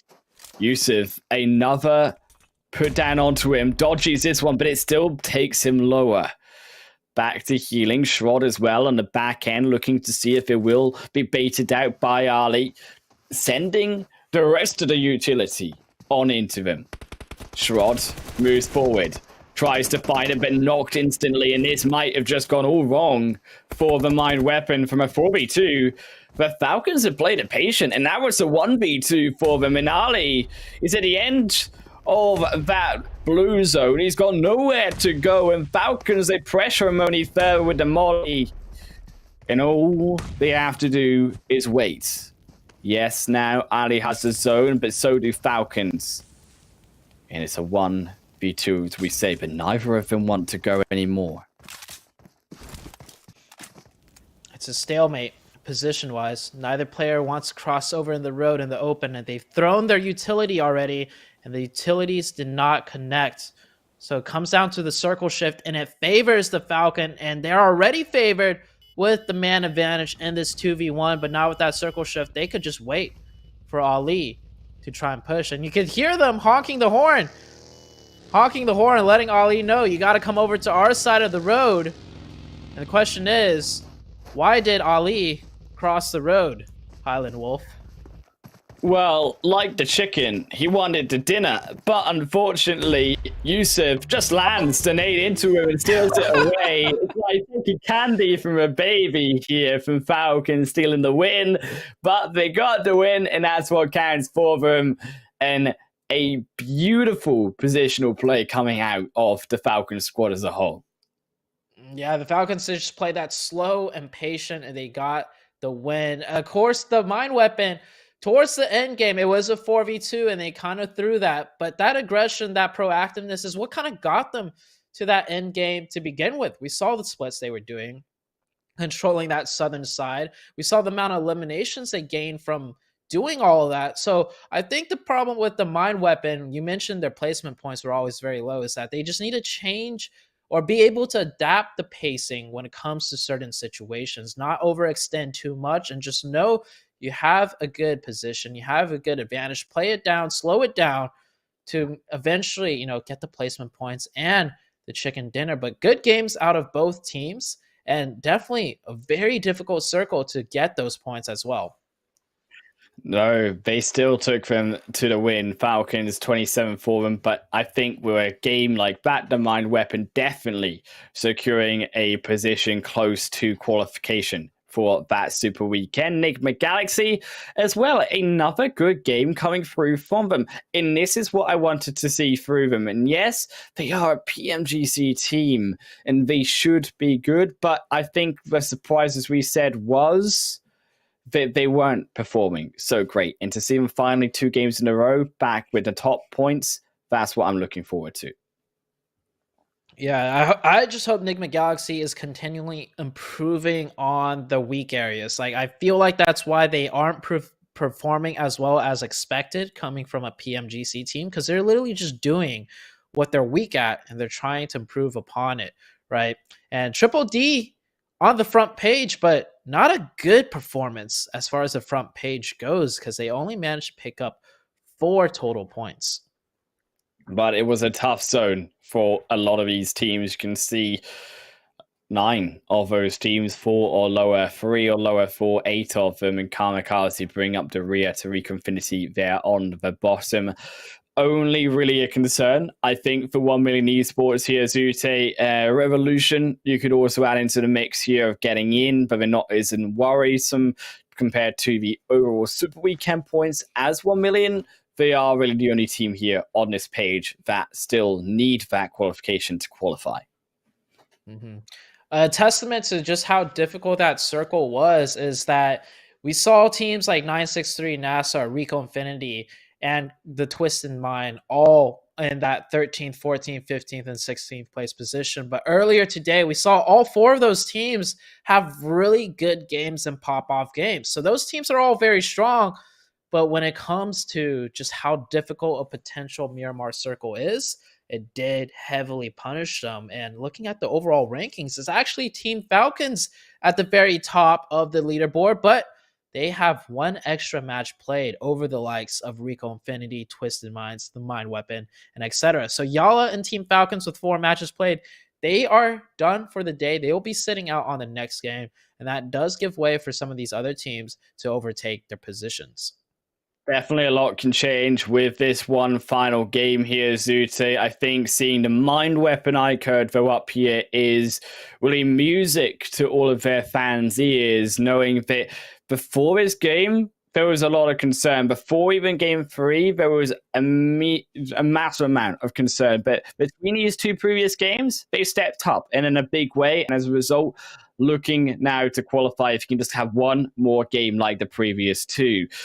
Though on the bottom end, we mentioned 1 million in trouble of qualifying, but you also have to look at some of these other teams like KURD12 and also 4K Esports, who on this second page also both have to qualify. Unlike 1 million esports, if they do not, there is a 0% chance that they get in into the finals. Even if 4K qualifies, I feel like the chances of them getting in after missing 2 entire Super Weekends is extremely low. I would say maybe a 10 to 20% chance of qualifying. And on the very last page, well, Headquarters and Triple D. Headquarters have had no Super Weekends. Triple D at least had a very good 1 Super Weekend, but being in 20th overall, will they even make it into this next Super Weekend? And best open moments here to bring it to us of this diabolical 3rd phase shift and how it affected all of these teams. Yes, Triple D struggled. I think despite all of these shifts aside, all of this difficulty of this game aside, they've had 3 games already, Zute. None of them have looked great. And as great and as fantastic as their Super Weekend looked, it is going to be very unfortunate if they do not make a Super Weekend and then get knocked out, even how great they looked last. Yeah, that would be very unfortunate. I even said I'm excited to see how they do in the finals, and I maybe jumped the gun as they can't even get points on board today. There is 1 match left for them. Maybe that'll be the one to turn it around as we take a look at the rest of the Opal moments. And yeah, the rotations were killer, and quite literally, so many teams, so many players just went out due to the hard zone shifts, and they were just trying to rotate in zone. We saw so many teams with just one player left alive, heading into circle number 3 or 4 of all circles. And Nigma Galaxy, oh, that was a beautiful double run over. They had to sacrifice Hamodi though to make it into that circle, but it was well worth it because they grabbed quite a few elimination points and a lot of placement points as well. But it was this turn here, Zute. The 4-2 here for the Mind Weapon as Falcon dismantles them piece by piece, taking all 4 kills with him, and with that, the 12 kills and their chicken dinner at the game. That final nade sealing the deal. And it is in situations like these where I just feel, Zute, that quite frankly, there is that almost skill difference, but maybe it's not skill, perhaps also confidence difference here between the Mind Weapon and their placement points, as we said, that they've been struggling to get to close out these games when it comes to tricky positions like that 4th match. Because there's one more match for them to try to take those chicken dinner points away from everyone else, and a lot of those points need to go to some other teams too. Find out who takes the vote, and our final game of the day is going to be just a short minutes away.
final game here, the PMPL Arabia Spring Split for 2022 here, at least in our first day of the third league stage. And Zute, it's been a wild one coming off of our Miramar match, but I'm not only interested in what we think, of course, I'm also loving what you guys at home think. By finding us on our social media, you can also jump in on the conversation and using the hashtag PMPL, discuss, was that zone unfair? Was the mind weapon iKURD able to take that game, or was it all in the bag for Falcons, Zute? Oh, definitely that was Mind Weapons game to win. 4v2 situation, and they had the double angles. It was just a little bit of a disconnect and synergy of, the Mind Weapon towards that end game. But it doesn't matter because I think they secured enough points to make it into the top 16 at the end of the day. There is one more day, of course, left to play, but Mind Weapon. Question isn't, the regular league week, if they'll qualify or not. It's more the question of how will they do coming into the super weekend, because last week they definitely struggled a lot. To be fair, if they're having the result like they have in these 3 games, and they're able to get as many points as they have in these 3 games, they have a shot. Okay, so you'd say they have a chance, but they gotta keep that momentum going. Maybe if they can get as many points as previous in this final game, it will allow them to rest as well, coming on into the super weekend, and that extra rest day may also be important for them. But to not rest is some of these teams coming into our final game, because it's now all down to squads like Headquarter, who were sitting out last match, and they got one more chance to impress us. Headquarters, it's going to be tough because not only do they have to catch up right now to qualify, once they get into that super weekend, they're going to have the biggest catch-up game that they'll probably ever have done, as they will be pretty much 30 to 45 games behind some of these teams. Well, actually 15 to 30 games behind some of these other teams.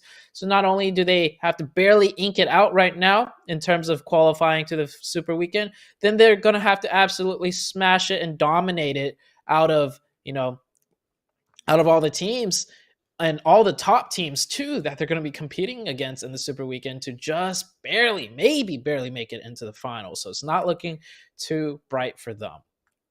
Mathematically, though, there is a hope, okay? And I was just thinking about it in my head here, to say the 2 teams, okay, that needed to do poorly were realistically here ONEMILLION and also Triple D, who were in that danger zone. Also, RTG need to somehow have the worst next 4 games of their life too, to also be in struggle of getting through in on to that super weekend. But if that is the case, and then Headquarter and 4K both qualify, along also it has to be with the Mind Weapon iKURD, and maybe one of these other teams that are slightly further up on the leaderboard that don't matter as much, that's when there's a chance that catch-up game is not as big, and with a super weekend like Triple D, it's possible. It is possible. But not many teams could pull off what Triple D did, averaging more than 10 points per match in the super weekend. And for teams like that we mentioned, Headquarters, right? And the other team that also didn't qualify into a single super weekend, that will be the very first super weekend they ever play. And the super weekend is a lot different than the regular league stage. So they're going to have to adapt to a totally different kind of pressure and environment as well. And it's just not very likely that they'll make it in. But it's not just the spotlight is on them. Teams like the Mind Weapon iKURD and KURD12 Esports and RTG, they're some of the teams that have made it into the super weekend, but also looking in very dire situations themselves. So I almost want to shift the focus on those teams, as Headquarters and 4K, sure, maybe they can make that super weekend, but even if they do, I don't think they're going to do much with it. And speaking about doing much with it, yeah, that zone is doing a lot to these teams right now, because these teams are moaning and groaning with that type of circle. Besides Triple D is probably like, yes, hallelujah. we get that zone shift in our favor. But we've seen Triple D kind of falter here as well, as some of the teams rotate very quickly and they don't set up their bridge camp in time, or they don't play the most optimal positions. So it's a good circle for them, but they better get a move on and a hurry on if they want to set up that bridge camp or take a better position onto the military base itself. I like the adaptations coming through from Revolution and Triple D. These two teams, Sute, they do drop down towards that South Island. Immediately the rotation through from Novo towards that Eastern Bridge, and Revolution doing quickly the same to the Western Bridge against here Conqueror. Stalwart already, though, the first one of these teams to try cross over. Now, Triple D, in the past, have been able to control these bridges fairly well. Already pincered down, but they allow the first two through. They need to have a greater control than that to stop some of these other squads from having the backs, or the rest of Triple D's esports backs not covered.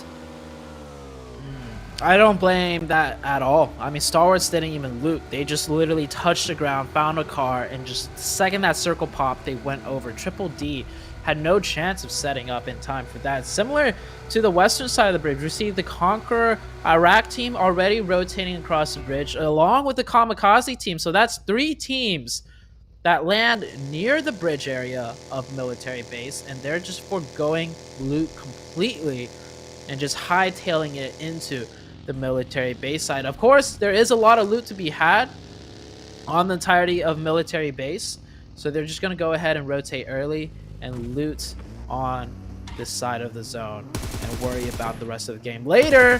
But Revolution managed to catch one of the Kamikaze players off guard. Slightly better equipped here, given, as you say, some more time for Revolution before Kamikaze did begin to cross over, drawing them far down towards that western coastline of Sovnovka.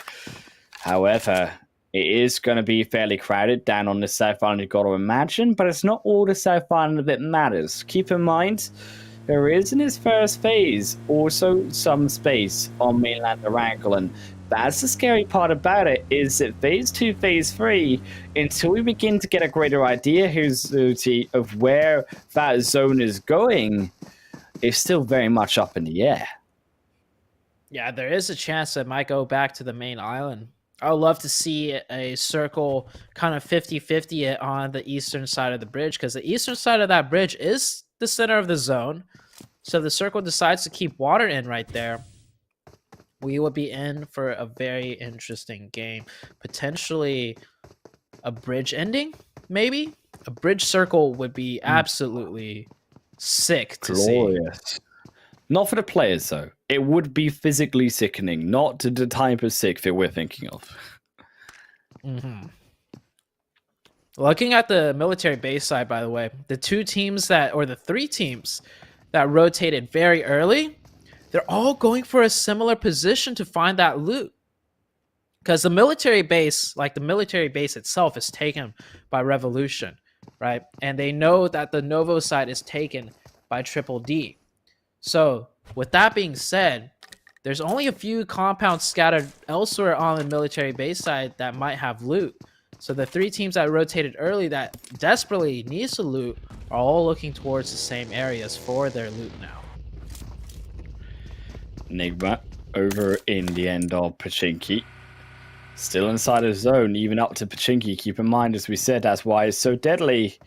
But I'm also loving the rotation here coming out as headquarters down from Primorsk. We'll steal away the boats down to that south beachfront. May be met, though, with hostility as down on the bottom end. There are still Kamikaze and Stalwart members. Big rotations, though, coming through from Rico Infinity Esports. And here also YaLLa, or Dunak, should I say, is they're making their way down. And I'm curious to see how these 2 teams will manage. Now, Dunak, do they go for the ultra-late rotation down towards that beachfront and possibly get caught on the outside? And how do Rico decide to move here? Now, the last time, Zute, we saw them have to make this type of rotation, it didn't work out. They tried, confused, to get across that eastern bridge and got caught then by the zone, got caught by players, and it was a horrible actual ending for them, despite how great Rico sometimes are. Fight breaking out between Stalwart. Oh, that fire. Oh. That fire really just spread and sneaked up on Gate. It looked like he was safe, but one more little burst of flames do manage to get the opening knock for the Conquer Iraq team. Now, Conquer Iraq rotated super early onto military base because they wanted the positioning. So, with so little loot left on the island for them to take, they're going to force a fight. Because even though they're rotated early for the positioning on the map, their loot is so scarce they realize they have to take a fight with the team to pick up their loot if they want to have a chance at closing out the rest of the game. They get the opening on Gate though, but other than that, they're slowing down their roll as maybe they're running low on utility and meds to continue this push. River isn't in the fight either, but neither is one of Stalwart here as well, Zute. They have that long range to try stop third parties, but it's going to be here. Conqueror doubling down onto this fight in Stalwart positions. Easy looking to do the same as you also get in the vehicle and equally double down here versus Conqueror. Rever, though, quicker to the draw, will try to use those rocks in the back, and Bankit burning down. If he goes all the way, yes, he does. Is a big turn of this fight as Rever comes across that outside. Now, maybe looks to try punish. Maybe tries to find the angle here on Bankit. He could get it. I love the smokes coming out from Conquer Iraq. They're trying to smoke off all the angles and sightlines because they have a feeling that it's not all of Stalwart Esports just right in front of them. In fact, they're quite correct with that as one player is spread across at a different angle. But they need to kind of pressure this in now. This is the second time they got the opening. And there we go. They find that off angle. They get their positioning set up. And just like that, this Conquer Iraq team, we saw in the last Super Weekend, I dubbed them as one of the most improved teams coming into Super Weekend 2. And you can see here that with the patience and the way they are angling out on this fight, just picking apart piece by piece the Stalwart's team. And they do it in a way where they can reset safely and they have firm control of the entirety and duration of the fight. A massive confirmed shift as well at the end of this fight here. Second phase has gone down to the South Island. We already know it's going there. At least for the most part, I very much doubt is at 0.127% of zone still on the edge of Farm Beach. Is all the teams are going to be heading their way. Also there, Dunak making the later rotation as we suggested through the blue zone. Rico, Infinity Esports and NASR RTG, the final teams here from mainland Erangel to get across those bridges. And I think this bridge is still an eye of keeping them camped locked down here. And I'm curious if Twisted Minds Revolution will stay to do so. Revolution only have one player on that western bridge, so Nigma should be able to push their way through. But for 963 here on the other side, it's much more complicated with all four members of Twisted Minds blocking their next move. Twisted Minds, when they have their minds set on camping a bridge or set on a fight, you could bet they're going to execute it to the best of their abilities. They're not a team to kind of waffle on their decisions. If they want to take a fight, you will see them hard commit and fight to the death. And if you see them camp the bridge, well, they're going to set up something very nasty. It's not very often we see the Twisted Minds camp teams out. It's usually Twisted Minds always pushing teams in. But you give them the chance to camp, they are going to do it and commit hard as Alahi taking some shots, not able to get the connections there as a beautiful Overwatch angle by the Nigma Galaxy team, and they'll push out on close to Revolution. Revolution, the second player coming up to join the fight to help him out though. Tries to go for a nice little bounce. I like that angle as they both go for a jump shot, but Homodi's shots connect just a little bit better than the Revolution side. Nigma, they make their stand now through, and as we said, they just didn't have the members, and that beautiful outreach there from Ralph was enough to breach through. Next, now retreats further back in onto the zones of Novka military base, quite literally, is going to be the center of play for a lot of these teams, and a big concern here for teams going this way. A lot of them, as you can see, have not decided to go for the center. Zute, if you go in on Stivnovka, it is about as unresettable in this phase 2 compared to anywhere else. RTG, the team with the one chicken, the only one good game they had so far, not yet on the military base side, so they have potentially 3 teams to move past. They have the team of 963. They have the team of Twisted Minds on the other side of the bridge. And also 4K Esports might come into the mix of things and cause some trouble and concern for them. Revolution. QHT did meet back up there together. 2 more still for the squad. You can see actually challenging the squad out of headquarters, but it's the 3rd phase. It's still NASR, Rico Infinity Esports to cross the bridge, 963 and 4K to do the RPG. And what is that zone? It's gone down towards the South Island, completely to the south.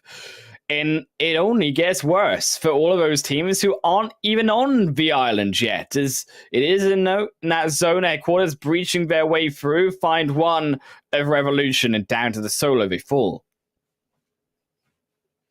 I think every time it's us to Highland, we just see the most ridiculous circle. Disgusting like today, yeah, disgusting zones. Like today wasn't as bad as before, but the circle itself, just like where it is on the map, like that is disgusting. There are a lot of deep ridge lines on that southern coastal side, though, that a lot of teams could play in. We might see something similar to south of Pachinki, that one ridge line, where the barn field is, where teams sometimes utilize to make the swim across, to the military base. We're going to see a lot of teams play those different ridges this time around, though, on the military base side itself, as we see in the kill feed. A lot of players realizing they have a long ways to go, and they're committing for that fight, and they're going to try and take it to rotate on in. But Rico Infinity and what is this other team doing? NASR, they are just both committed to fighting and camping this bridge. Rico Infinity, they have to make the push, or at least NASR, they have to make that rotation, but neither team budging. I feel like NASR could just leave this alone. They don't need to fight. They've got the vehicles, and rightly so. There they go. There is no reason at all that they stay here to fight Rico unless they just both have a death wish. The other end here, even RTG, 4K, who were in the midst of a fight, both shake hands and also rotate now across that eastern bridge, but the blue zone is dealing the damage, and one is already now succumbed to it. Twisted Minds start striking down NOSA, but the rest of them are going to continue to get across. The energy drinks and bandagings really coming into play there, as Twisted Minds on the eastern side fighting in the blue against one player of 963. 963 does go down. So even under the pressure of blue zone, Twisted Minds, they like to take their elimination points wherever they could get them. And the eastern side, quite a mess, as 4K still needing to move on in. And there goes out the 963 team. 4K Esports, I don't think they're going to make it into this zone alive. Maybe one of the players, but Golden's still on the bridge. The zone's about to shift once again, and that blue zone's going to ramp up and damage exponentially. On the western side, it looks like all the teams do kind of make it in. Rico Infinity still deep in the blue. Now the blue zone's really going to hurt. They got to gun it to get to this last zone, but this last zone, 50% of it in the water. It's not really a zone, to be honest. It's just, I don't even know. It's the depths of hell, really, is where this comes from here, Zute. It can only be from one place, and we're summoning it in onto the battlefield.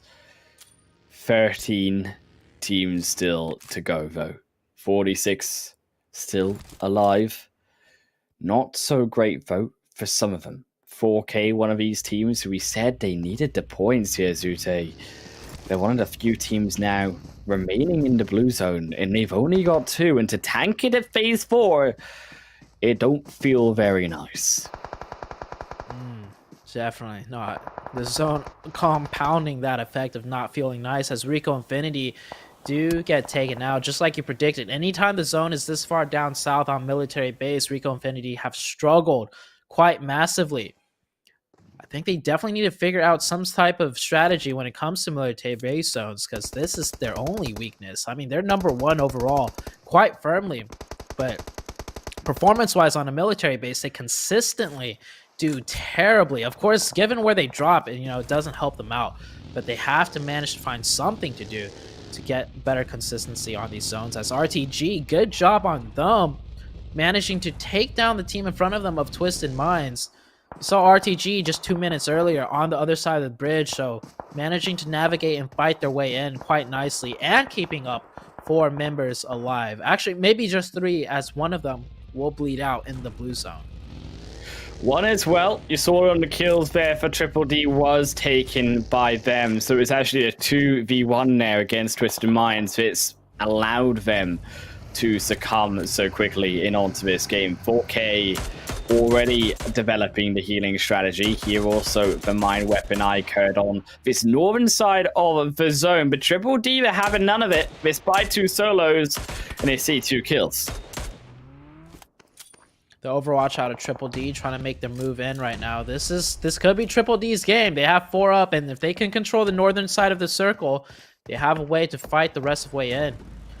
Love the positioning out of these players, though. One player close up to try and get the opening, but I don't know what. I'm not sure why Gaith is backing off there. They have full control of the northern side, and he just needs to get close and toss a nade in.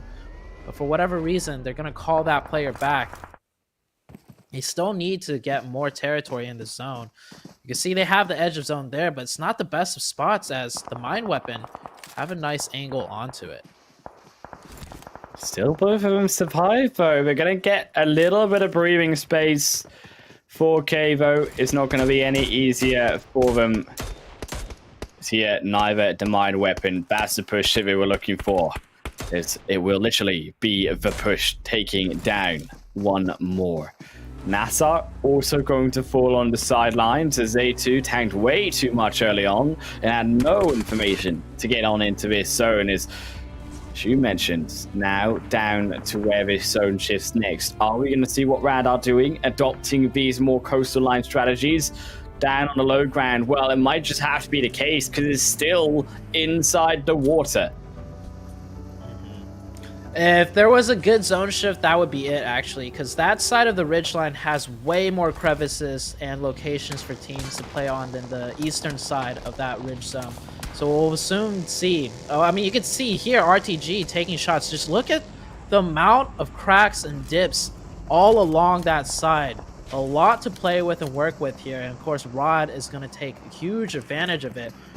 But it doesn't necessarily mean they're going to be able to secure this spot for themselves, because there's so many dips along that side that the RTG team, they can pretty much rotate right next to them and still manage to be fine. As for these other teams on the northern side, well, they could rotate down too, but they're going to have to fight each other on the way in. A very important game, though, here for Headquarters, who are looking for their 6th knock into an elimination, but we can't find it. Nigma Galaxy get away, and now we made a rotation in. Still alive, but we're going to be heading directly in onto the open arms of Conqueror. 4K, though, also needed the points, but they cannot get them in his final match. 2 one-dimensional. Now in 9th position, they fall with minimal points. Headquarters, this might be the next to follow them, though. You can see Conqueror are looking over them. Welly enemy heading up further forward, but they are getting crucially close here to the rest of Conqueror. Nigma Galaxy, who they did not dispatch, now joining in from the other side. This Headquarters team just needs to commit to that compound push. They're hesitating so much just because there's a team there. This late in the game, when you have 4 players, you could just commit to those. But it seems like they get a good timing in where they could potentially take down the Nigma Galaxy team and just play on the edge instead of pushing on in. In most cases, the compound push would be the push to go for. And yeah, right here, if we could get a few more good shots in, yeah, they're going to start piecing up this Headquarters team.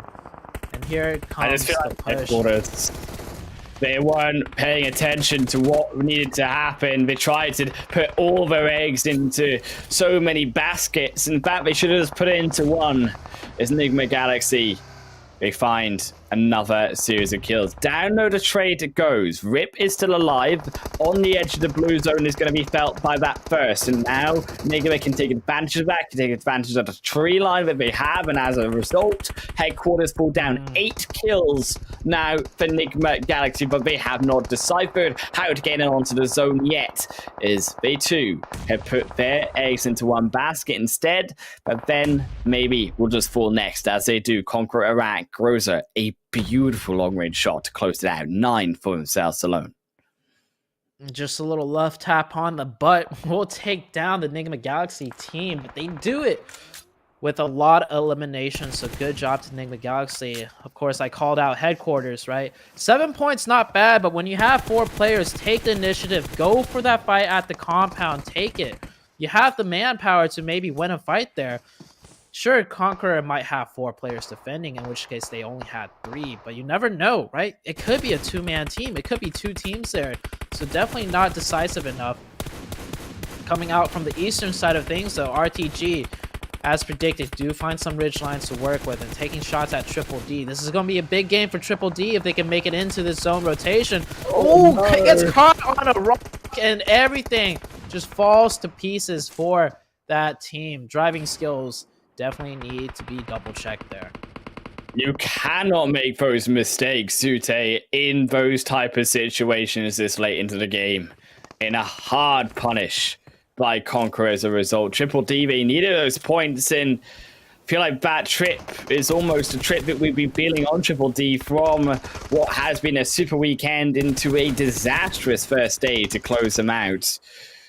At least though, here for Rad, also who wanted these points, a opportunity given to them. They've been on the edge of these coastal lines, they've been on the ridges. RTG now looking to push, finally, someone to challenge them, but the nades, they're keeping him at bay. I like what RTG is doing though. They're kind of dipping down into the lower areas to get more cover. You see how the terrain here, the elevation, allows for that. And one of the players of Rod get knocked. Of course, RTG don't know that. They have a potential timing here to do, but they're going to take it slow. One player covering, one player push. Oh, Sadat! Oh, no, Sadat. The first line of defense, he drops way down, and I don't know if he could get back up. He's going to have to run all the way back around. He can get back up, which is good. As RTG, they're just playing it very slow. Not willing to make that hard committed push just yet. He finds the mine weapon there, unfortunately. Did not plan for a setup to fall down and catch him off guard. So, do lose their lives. Now down to the 4th team remaining. RTG looking for the push themselves, but they're struggling. They're struggling indeed. Rod here against them is RTG. Desha slips again. It's a series of errors there. They send him in onto the blue as another will fall down to 2 remaining. But RTG... where did they just go? They went to finish the kill. They grabbed Desha. The new zone has shifted too, by the way. It's actually going to go down to exactly where Rod and RTG are fighting. RTG, this is going to be a very good game for them. 1 player left of the side of Rod. Monir playing extremely quiet. I don't even know if he has any first aids as he's just sitting there at 1 HP. None. Yeah, no first aids, no bandages, nothing. Just a little bit of a trickle of boost left to heal him up, maybe up to 30% HP. But I think Monir, his best choice now is to just let the Conqueror Iraq team maybe come into play and take out the side of RTG for him. Uh-oh. But Conqueror Iraq, Reva, I think he's put himself in a position he is not able to get back up from. Slips too far down. RTG, though, on the other side, are playing patient. Do not forget, as well, it's not just these 3 teams. There's still 3 of KAMIKAZE waiting in the wings, playing patiently here. And for Conqueror, who have had to actually been pushed down by their presence. RTG, spot player of KAMIKAZE, rotate in. Oh, the cover fire, immaculate. Right there, supporting that teammate who went for the position next to the crate, keeping 2 behind for that pressure fire, and only sending 1 in. Beautifully done by KAMIKAZE. RTG down to 1. Conqueror Iraq down to 2. KAMIKAZE looking good here as they take down another player of the Conqueror side. And grenade by KAMIKAZE will take down Monir, who's just been playing quiet. KAMIKAZE is going to run away with this. KAMIKAZE steal away the game. It's a solo here for RTG, for Conqueror, but J9, he's got nothing left. He goes in onto the blue. He's trying to heal out. Maybe he thinks there's another team here. He can try to survive, outlive here, Conqueror, but he will fall first. And Rever with the zone in his hands, no healing. But he has the second place. But this is KAMIKAZE's written all over it as they look for the final player. Yeah, it's not looking good for this Conqueror player. The most he can do is probably deny the point. That's about it. I mean, fighting from the low ground and he's stuck down there. There's no way he's going to be able to shoot up into 3 separate players holding 3 different angles. And this is it. What a zone ending for the last match of the day. And who would have thought it'd be KAMIKAZE of all teams to win this one out. Areva gets 1. If he managed to catch that second one, there's a chance. But the problem is no first aids, no lines of sight to really work with. That one knock was probably the best he could have done. And the KAMIKAZE team just securing that one. We didn't see too much of them throughout the stages of the game, but that's because they secured that compound earlier on. And we saw how many teams are so hesitant to take a compound fight into that late game. And I think that was the biggest problem for a lot of teams coming in from the north, especially a team like Headquarters. We called it out. You have 4 players. You're on the low ground. There's no chance of you fighting up to the high ground. So just take the crash, take the push now while you can before Nigma Galaxy eventually overtakes you and punishes them. Yeah, they didn't clear out their back line, so the only way you can do that is by clearing out your front line, as you say. Also, KAMIKAZE to hit back at them here. Zute were in that danger position. They were looking at being eliminated out from contention of the Super Weekend, but that chicken dinner brings them back up into that contention indeed, but it's not out of the woods yet. They still got tomorrow where they need to get more points. At least this gives them some momentum. However, when we look at those match rankings, it was also another great game here from our usuals today, with Conqueror Iraq stepping up once more. RTG Esports also doing the same with their 3rd position. And there also Nigma Galaxy, a 3rd game in a row, actually 4th game in a row here for Nigma. They have over 10 points. Yeah, Nigma Galaxy showing some consistency now, and this is good. I know it's only the league week, but Nigma Galaxy has been so inconsistent, in my opinion, that establishing some sort of consistency, even in the league stage, is really good for that team. Also, Conqueror Iraq did not get the chicken dinner, but they scored the most amount of points because they have a total of 11 elimination points. So really well deserved for them. Looking into the rest, we have the Mind Weapon, Triple D, and Headquarters with 7, and just keeping their heads afloat is pretty much what they're doing with those 7 points. Fortunately, it is still a case where 4K Esports, another unfortunate game for them with only 2 points given their way. Also, some struggles there from what was, as we said, Rico Infinity Esports, and their, I think, struggle generally to rotate hard towards the south. And I think it all kind of confirms it from their high northern start, Sute. They do start up towards the Severny side. And when you've got about 3,000 meters to rotate, that weakness then inherently begins to occur because, as we know, Rico are a slower rotating team and they don't rotate as fast potentially as they need to make that distance in adequate time. Even if they were to leave extremely early, they'd still be just coming up behind multiple teams crossing the bridge. So I don't want to say there's not much they could do, because we saw RTG in a similar situation. One of the last teams to cross the bridge in the blue with multiple teams in front of them, but they ended up doing quite well crossing that bridge and fighting their way over. So maybe as far as a Rico Infinity team, maybe they should consider taking the eastern bridge rather than the west. Maybe that could work out better, as I would have to say the eastern bridge, both bridges extremely difficult to cross, but the Eastern Bridge might be a little bit more easy, at least in this lobby. So that's where the VOD review does come into play. But Rico Infinity, I mean, they'll qualify. I predicted they would get, you know, that win in the third game of Erangel, and they absolutely did. So credits to that. So Rico Infinity still looking strong, even though they have 2 really weak games back to back. Look, okay, Zute Domus, you may have that chicken dinner under your belt, but what these players also can bring under their belt is that beautiful Oppo Reno 6 with the upgrade performance and upgraded fun. Celebrate your winning spirit with the brand new Oppo Reno 6 series, the designated smartphones for PUBG Mobile Middle East and Africa Esports 2022. It's almost looking as good, though, as that phone. So are RTG, who, with that third position, as you said, undoubtedly, I imagine, here on top of the leaderboard today. Oh yeah, it was a really good day for a lot of the teams here that did well. I think it was a good balance. Yeah, taking a look at the overalls, quite balanced out indeed. We go from 53, a little bit of a drop off down to 47, but right afterwards 47, 46, 45, 44, 43. So everybody having a balance of games. No teams really kind of took off with the day, but I think that's really given to the fact that the circles were so crazy in the way where it ended up and shifted.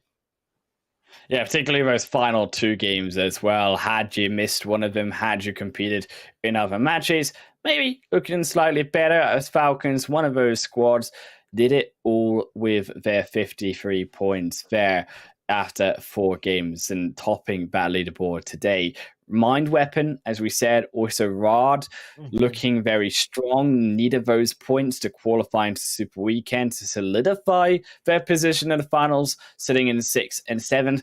Practically, you can argue here, both of them in line to qualify. The Mind Weapon, I would say, definitely in line to qualify from that 6th position upwards. But it's that bottom page now as we go to the second line of teams, and that's where it's getting scary, Zute. Yeah, Headquarters, the team that has not made it into any Super Weekend. Not a good look for them. They can still make it into the Super Weekend, but that's not the biggest challenge for them. The biggest challenge for them is going from 0 points up to a 16th place finish.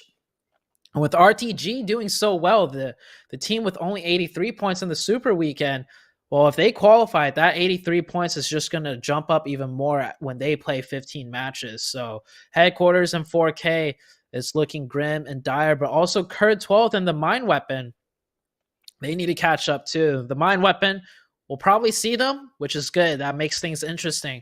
KURD 12, however, they have not yet secured a spot by any means. And same with Triple D. Triple D, they have 161 points with only 15 matches played, and it would be a shame for them to drop out of the top 16 because they can't make this last Super Weekend.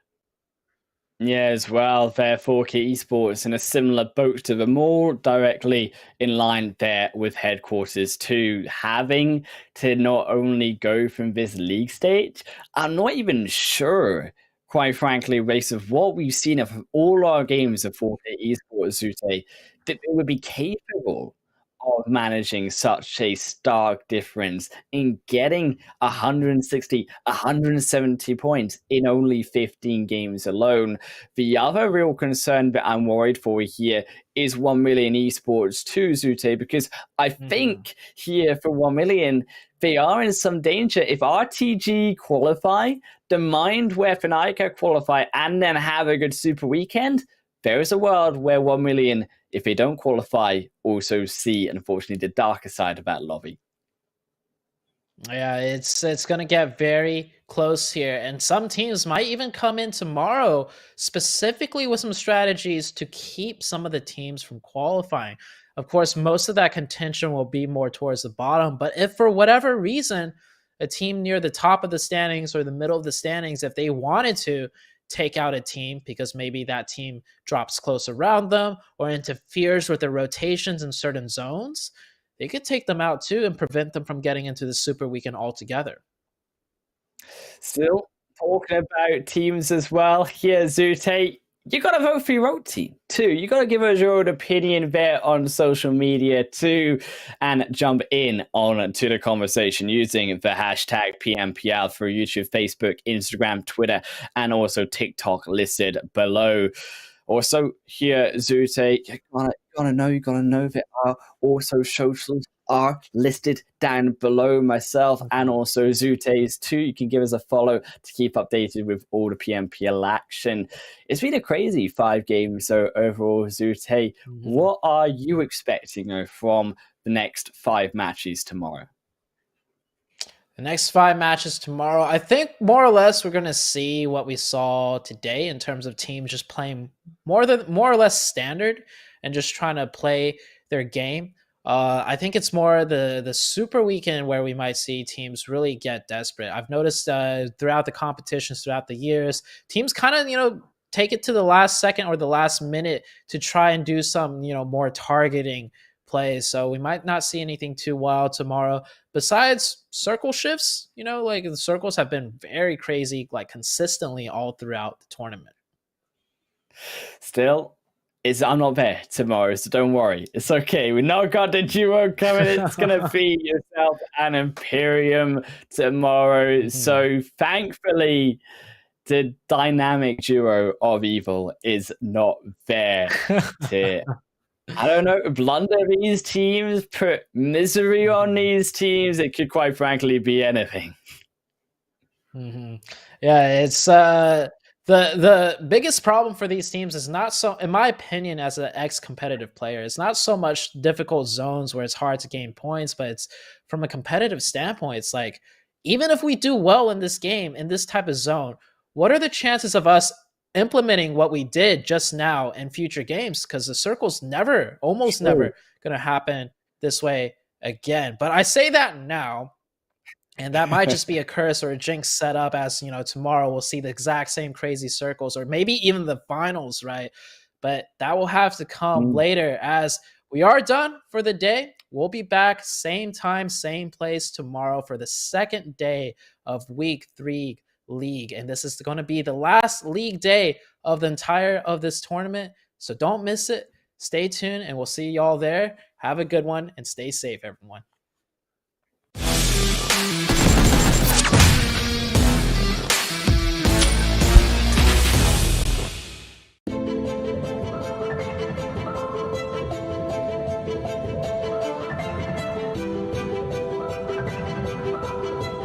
Hi, I'm one of those people everyone calls a detective.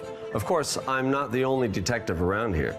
There's also our information analysis system, the Banpan information system, and our many community volunteers that speak different languages from all around the world. We can use the Banpan information system to find information related to cheats from the vast sea of information.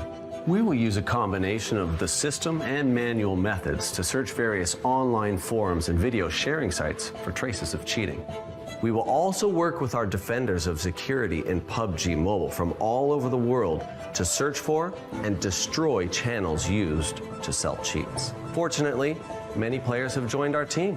We also provide players with a channel to report the sale of cheats, and players from all over the world provide us with information every day. We are so happy to see so many players helping us to combat cheating. I am a moderator and an information collector. I'm a moderator of many game forums. I am familiar with how cheats work and how they end up in players' hands. I'm very aware of the harm caused by cheating. So I've decided to help combat cheating. Due to our efforts, the information of many cheats is no longer brazenly posted online. Instead, they are hidden very deeply and disguised as unrelated posts. But that's not enough for them to escape my eyes. Many people have the misconception that cheats are like bugs and that they'll disappear once they've been dealt with. That's not how it really works though. Even if all the features of the cheats are banned now, the creators of the cheats will continue to upgrade their cheats. They will do anything they can to get around our security system. That's why we combat the newest cheats from 2 different fronts. We work together from the inside and the outside to effectively cover all types of cheating and combat them quickly. Although this is just a game, everyone likes those who follow the rules and play fairly. What makes games fun are the things that make us feel nervous and challenge us. It is because victory was hard-earned that we feel joyful about it. We make several copies of samples of cheats. One copy is submitted to the security team so we can study their operating logic and enrich our AI identification strategy to update our defense system against new cheats in a timely manner. Another copy will be kept as proof to punish the people who develop the cheats. The moderator just sent over a sample of a new cheat, and I want you to take a look at it. Let me see. We've never seen this cheat before. It has a special way of attacking. We just analyzed it and identified some of its characteristics. I think we can use this cheat's behavior to improve our coverage of other cheats. I understand how it works now. This sample is very helpful to us. We can use this to develop more targeted countermeasures. And by learning how it functions, we can greatly improve our sample database. Okay, let's get to work. Yeah. Other than combating cheats through the system, we also want to attack the origin of cheats through other methods. When it comes to people who develop cheats for profit, the legal approach is a good one. We have a professional legal team, and we believe they can bring these people to justice. But before the legal team can initiate a lawsuit, they need sufficient information and evidence to win the lawsuit. This is where the information we provide becomes especially important. What detectives and I do best is to sift through unassuming clues, tracing matters to the roots, to find information and clues. The more information we have, the closer we are to victory. We received some exciting news today. Our legal team won lawsuits in the United States of America and Germany. That's great news. Let's open a bottle of champagne to celebrate. Hey, let's not celebrate just yet. In the lawsuit, the defendant provided even more information about the team that developed the cheat. It looks like we're going to be very busy over the next few days. Yes. In 2021, we retrieved more than 10,000 samples from various channels, and more than 30% of them were valid samples. It's also worth mentioning that many sellers of cheats online are scammers. They won't give you any cheats. They will even hide some viruses in the files they give you. It's a good thing we have our testers and our security experts. If not, our ordinary players would be in a lot of danger. In summary, we're very proud of our work. We feel like we're rangers who search for clues about enemies from the shadows to deal them a swift and deadly blow. Please allow me to promote the security community. We welcome all volunteers to join our security community. Join our fight against cheaters and ensure all players have a fair gaming environment. We are part of the PUBG mobile security IT team. We fight to create a fair, competitive environment for all players.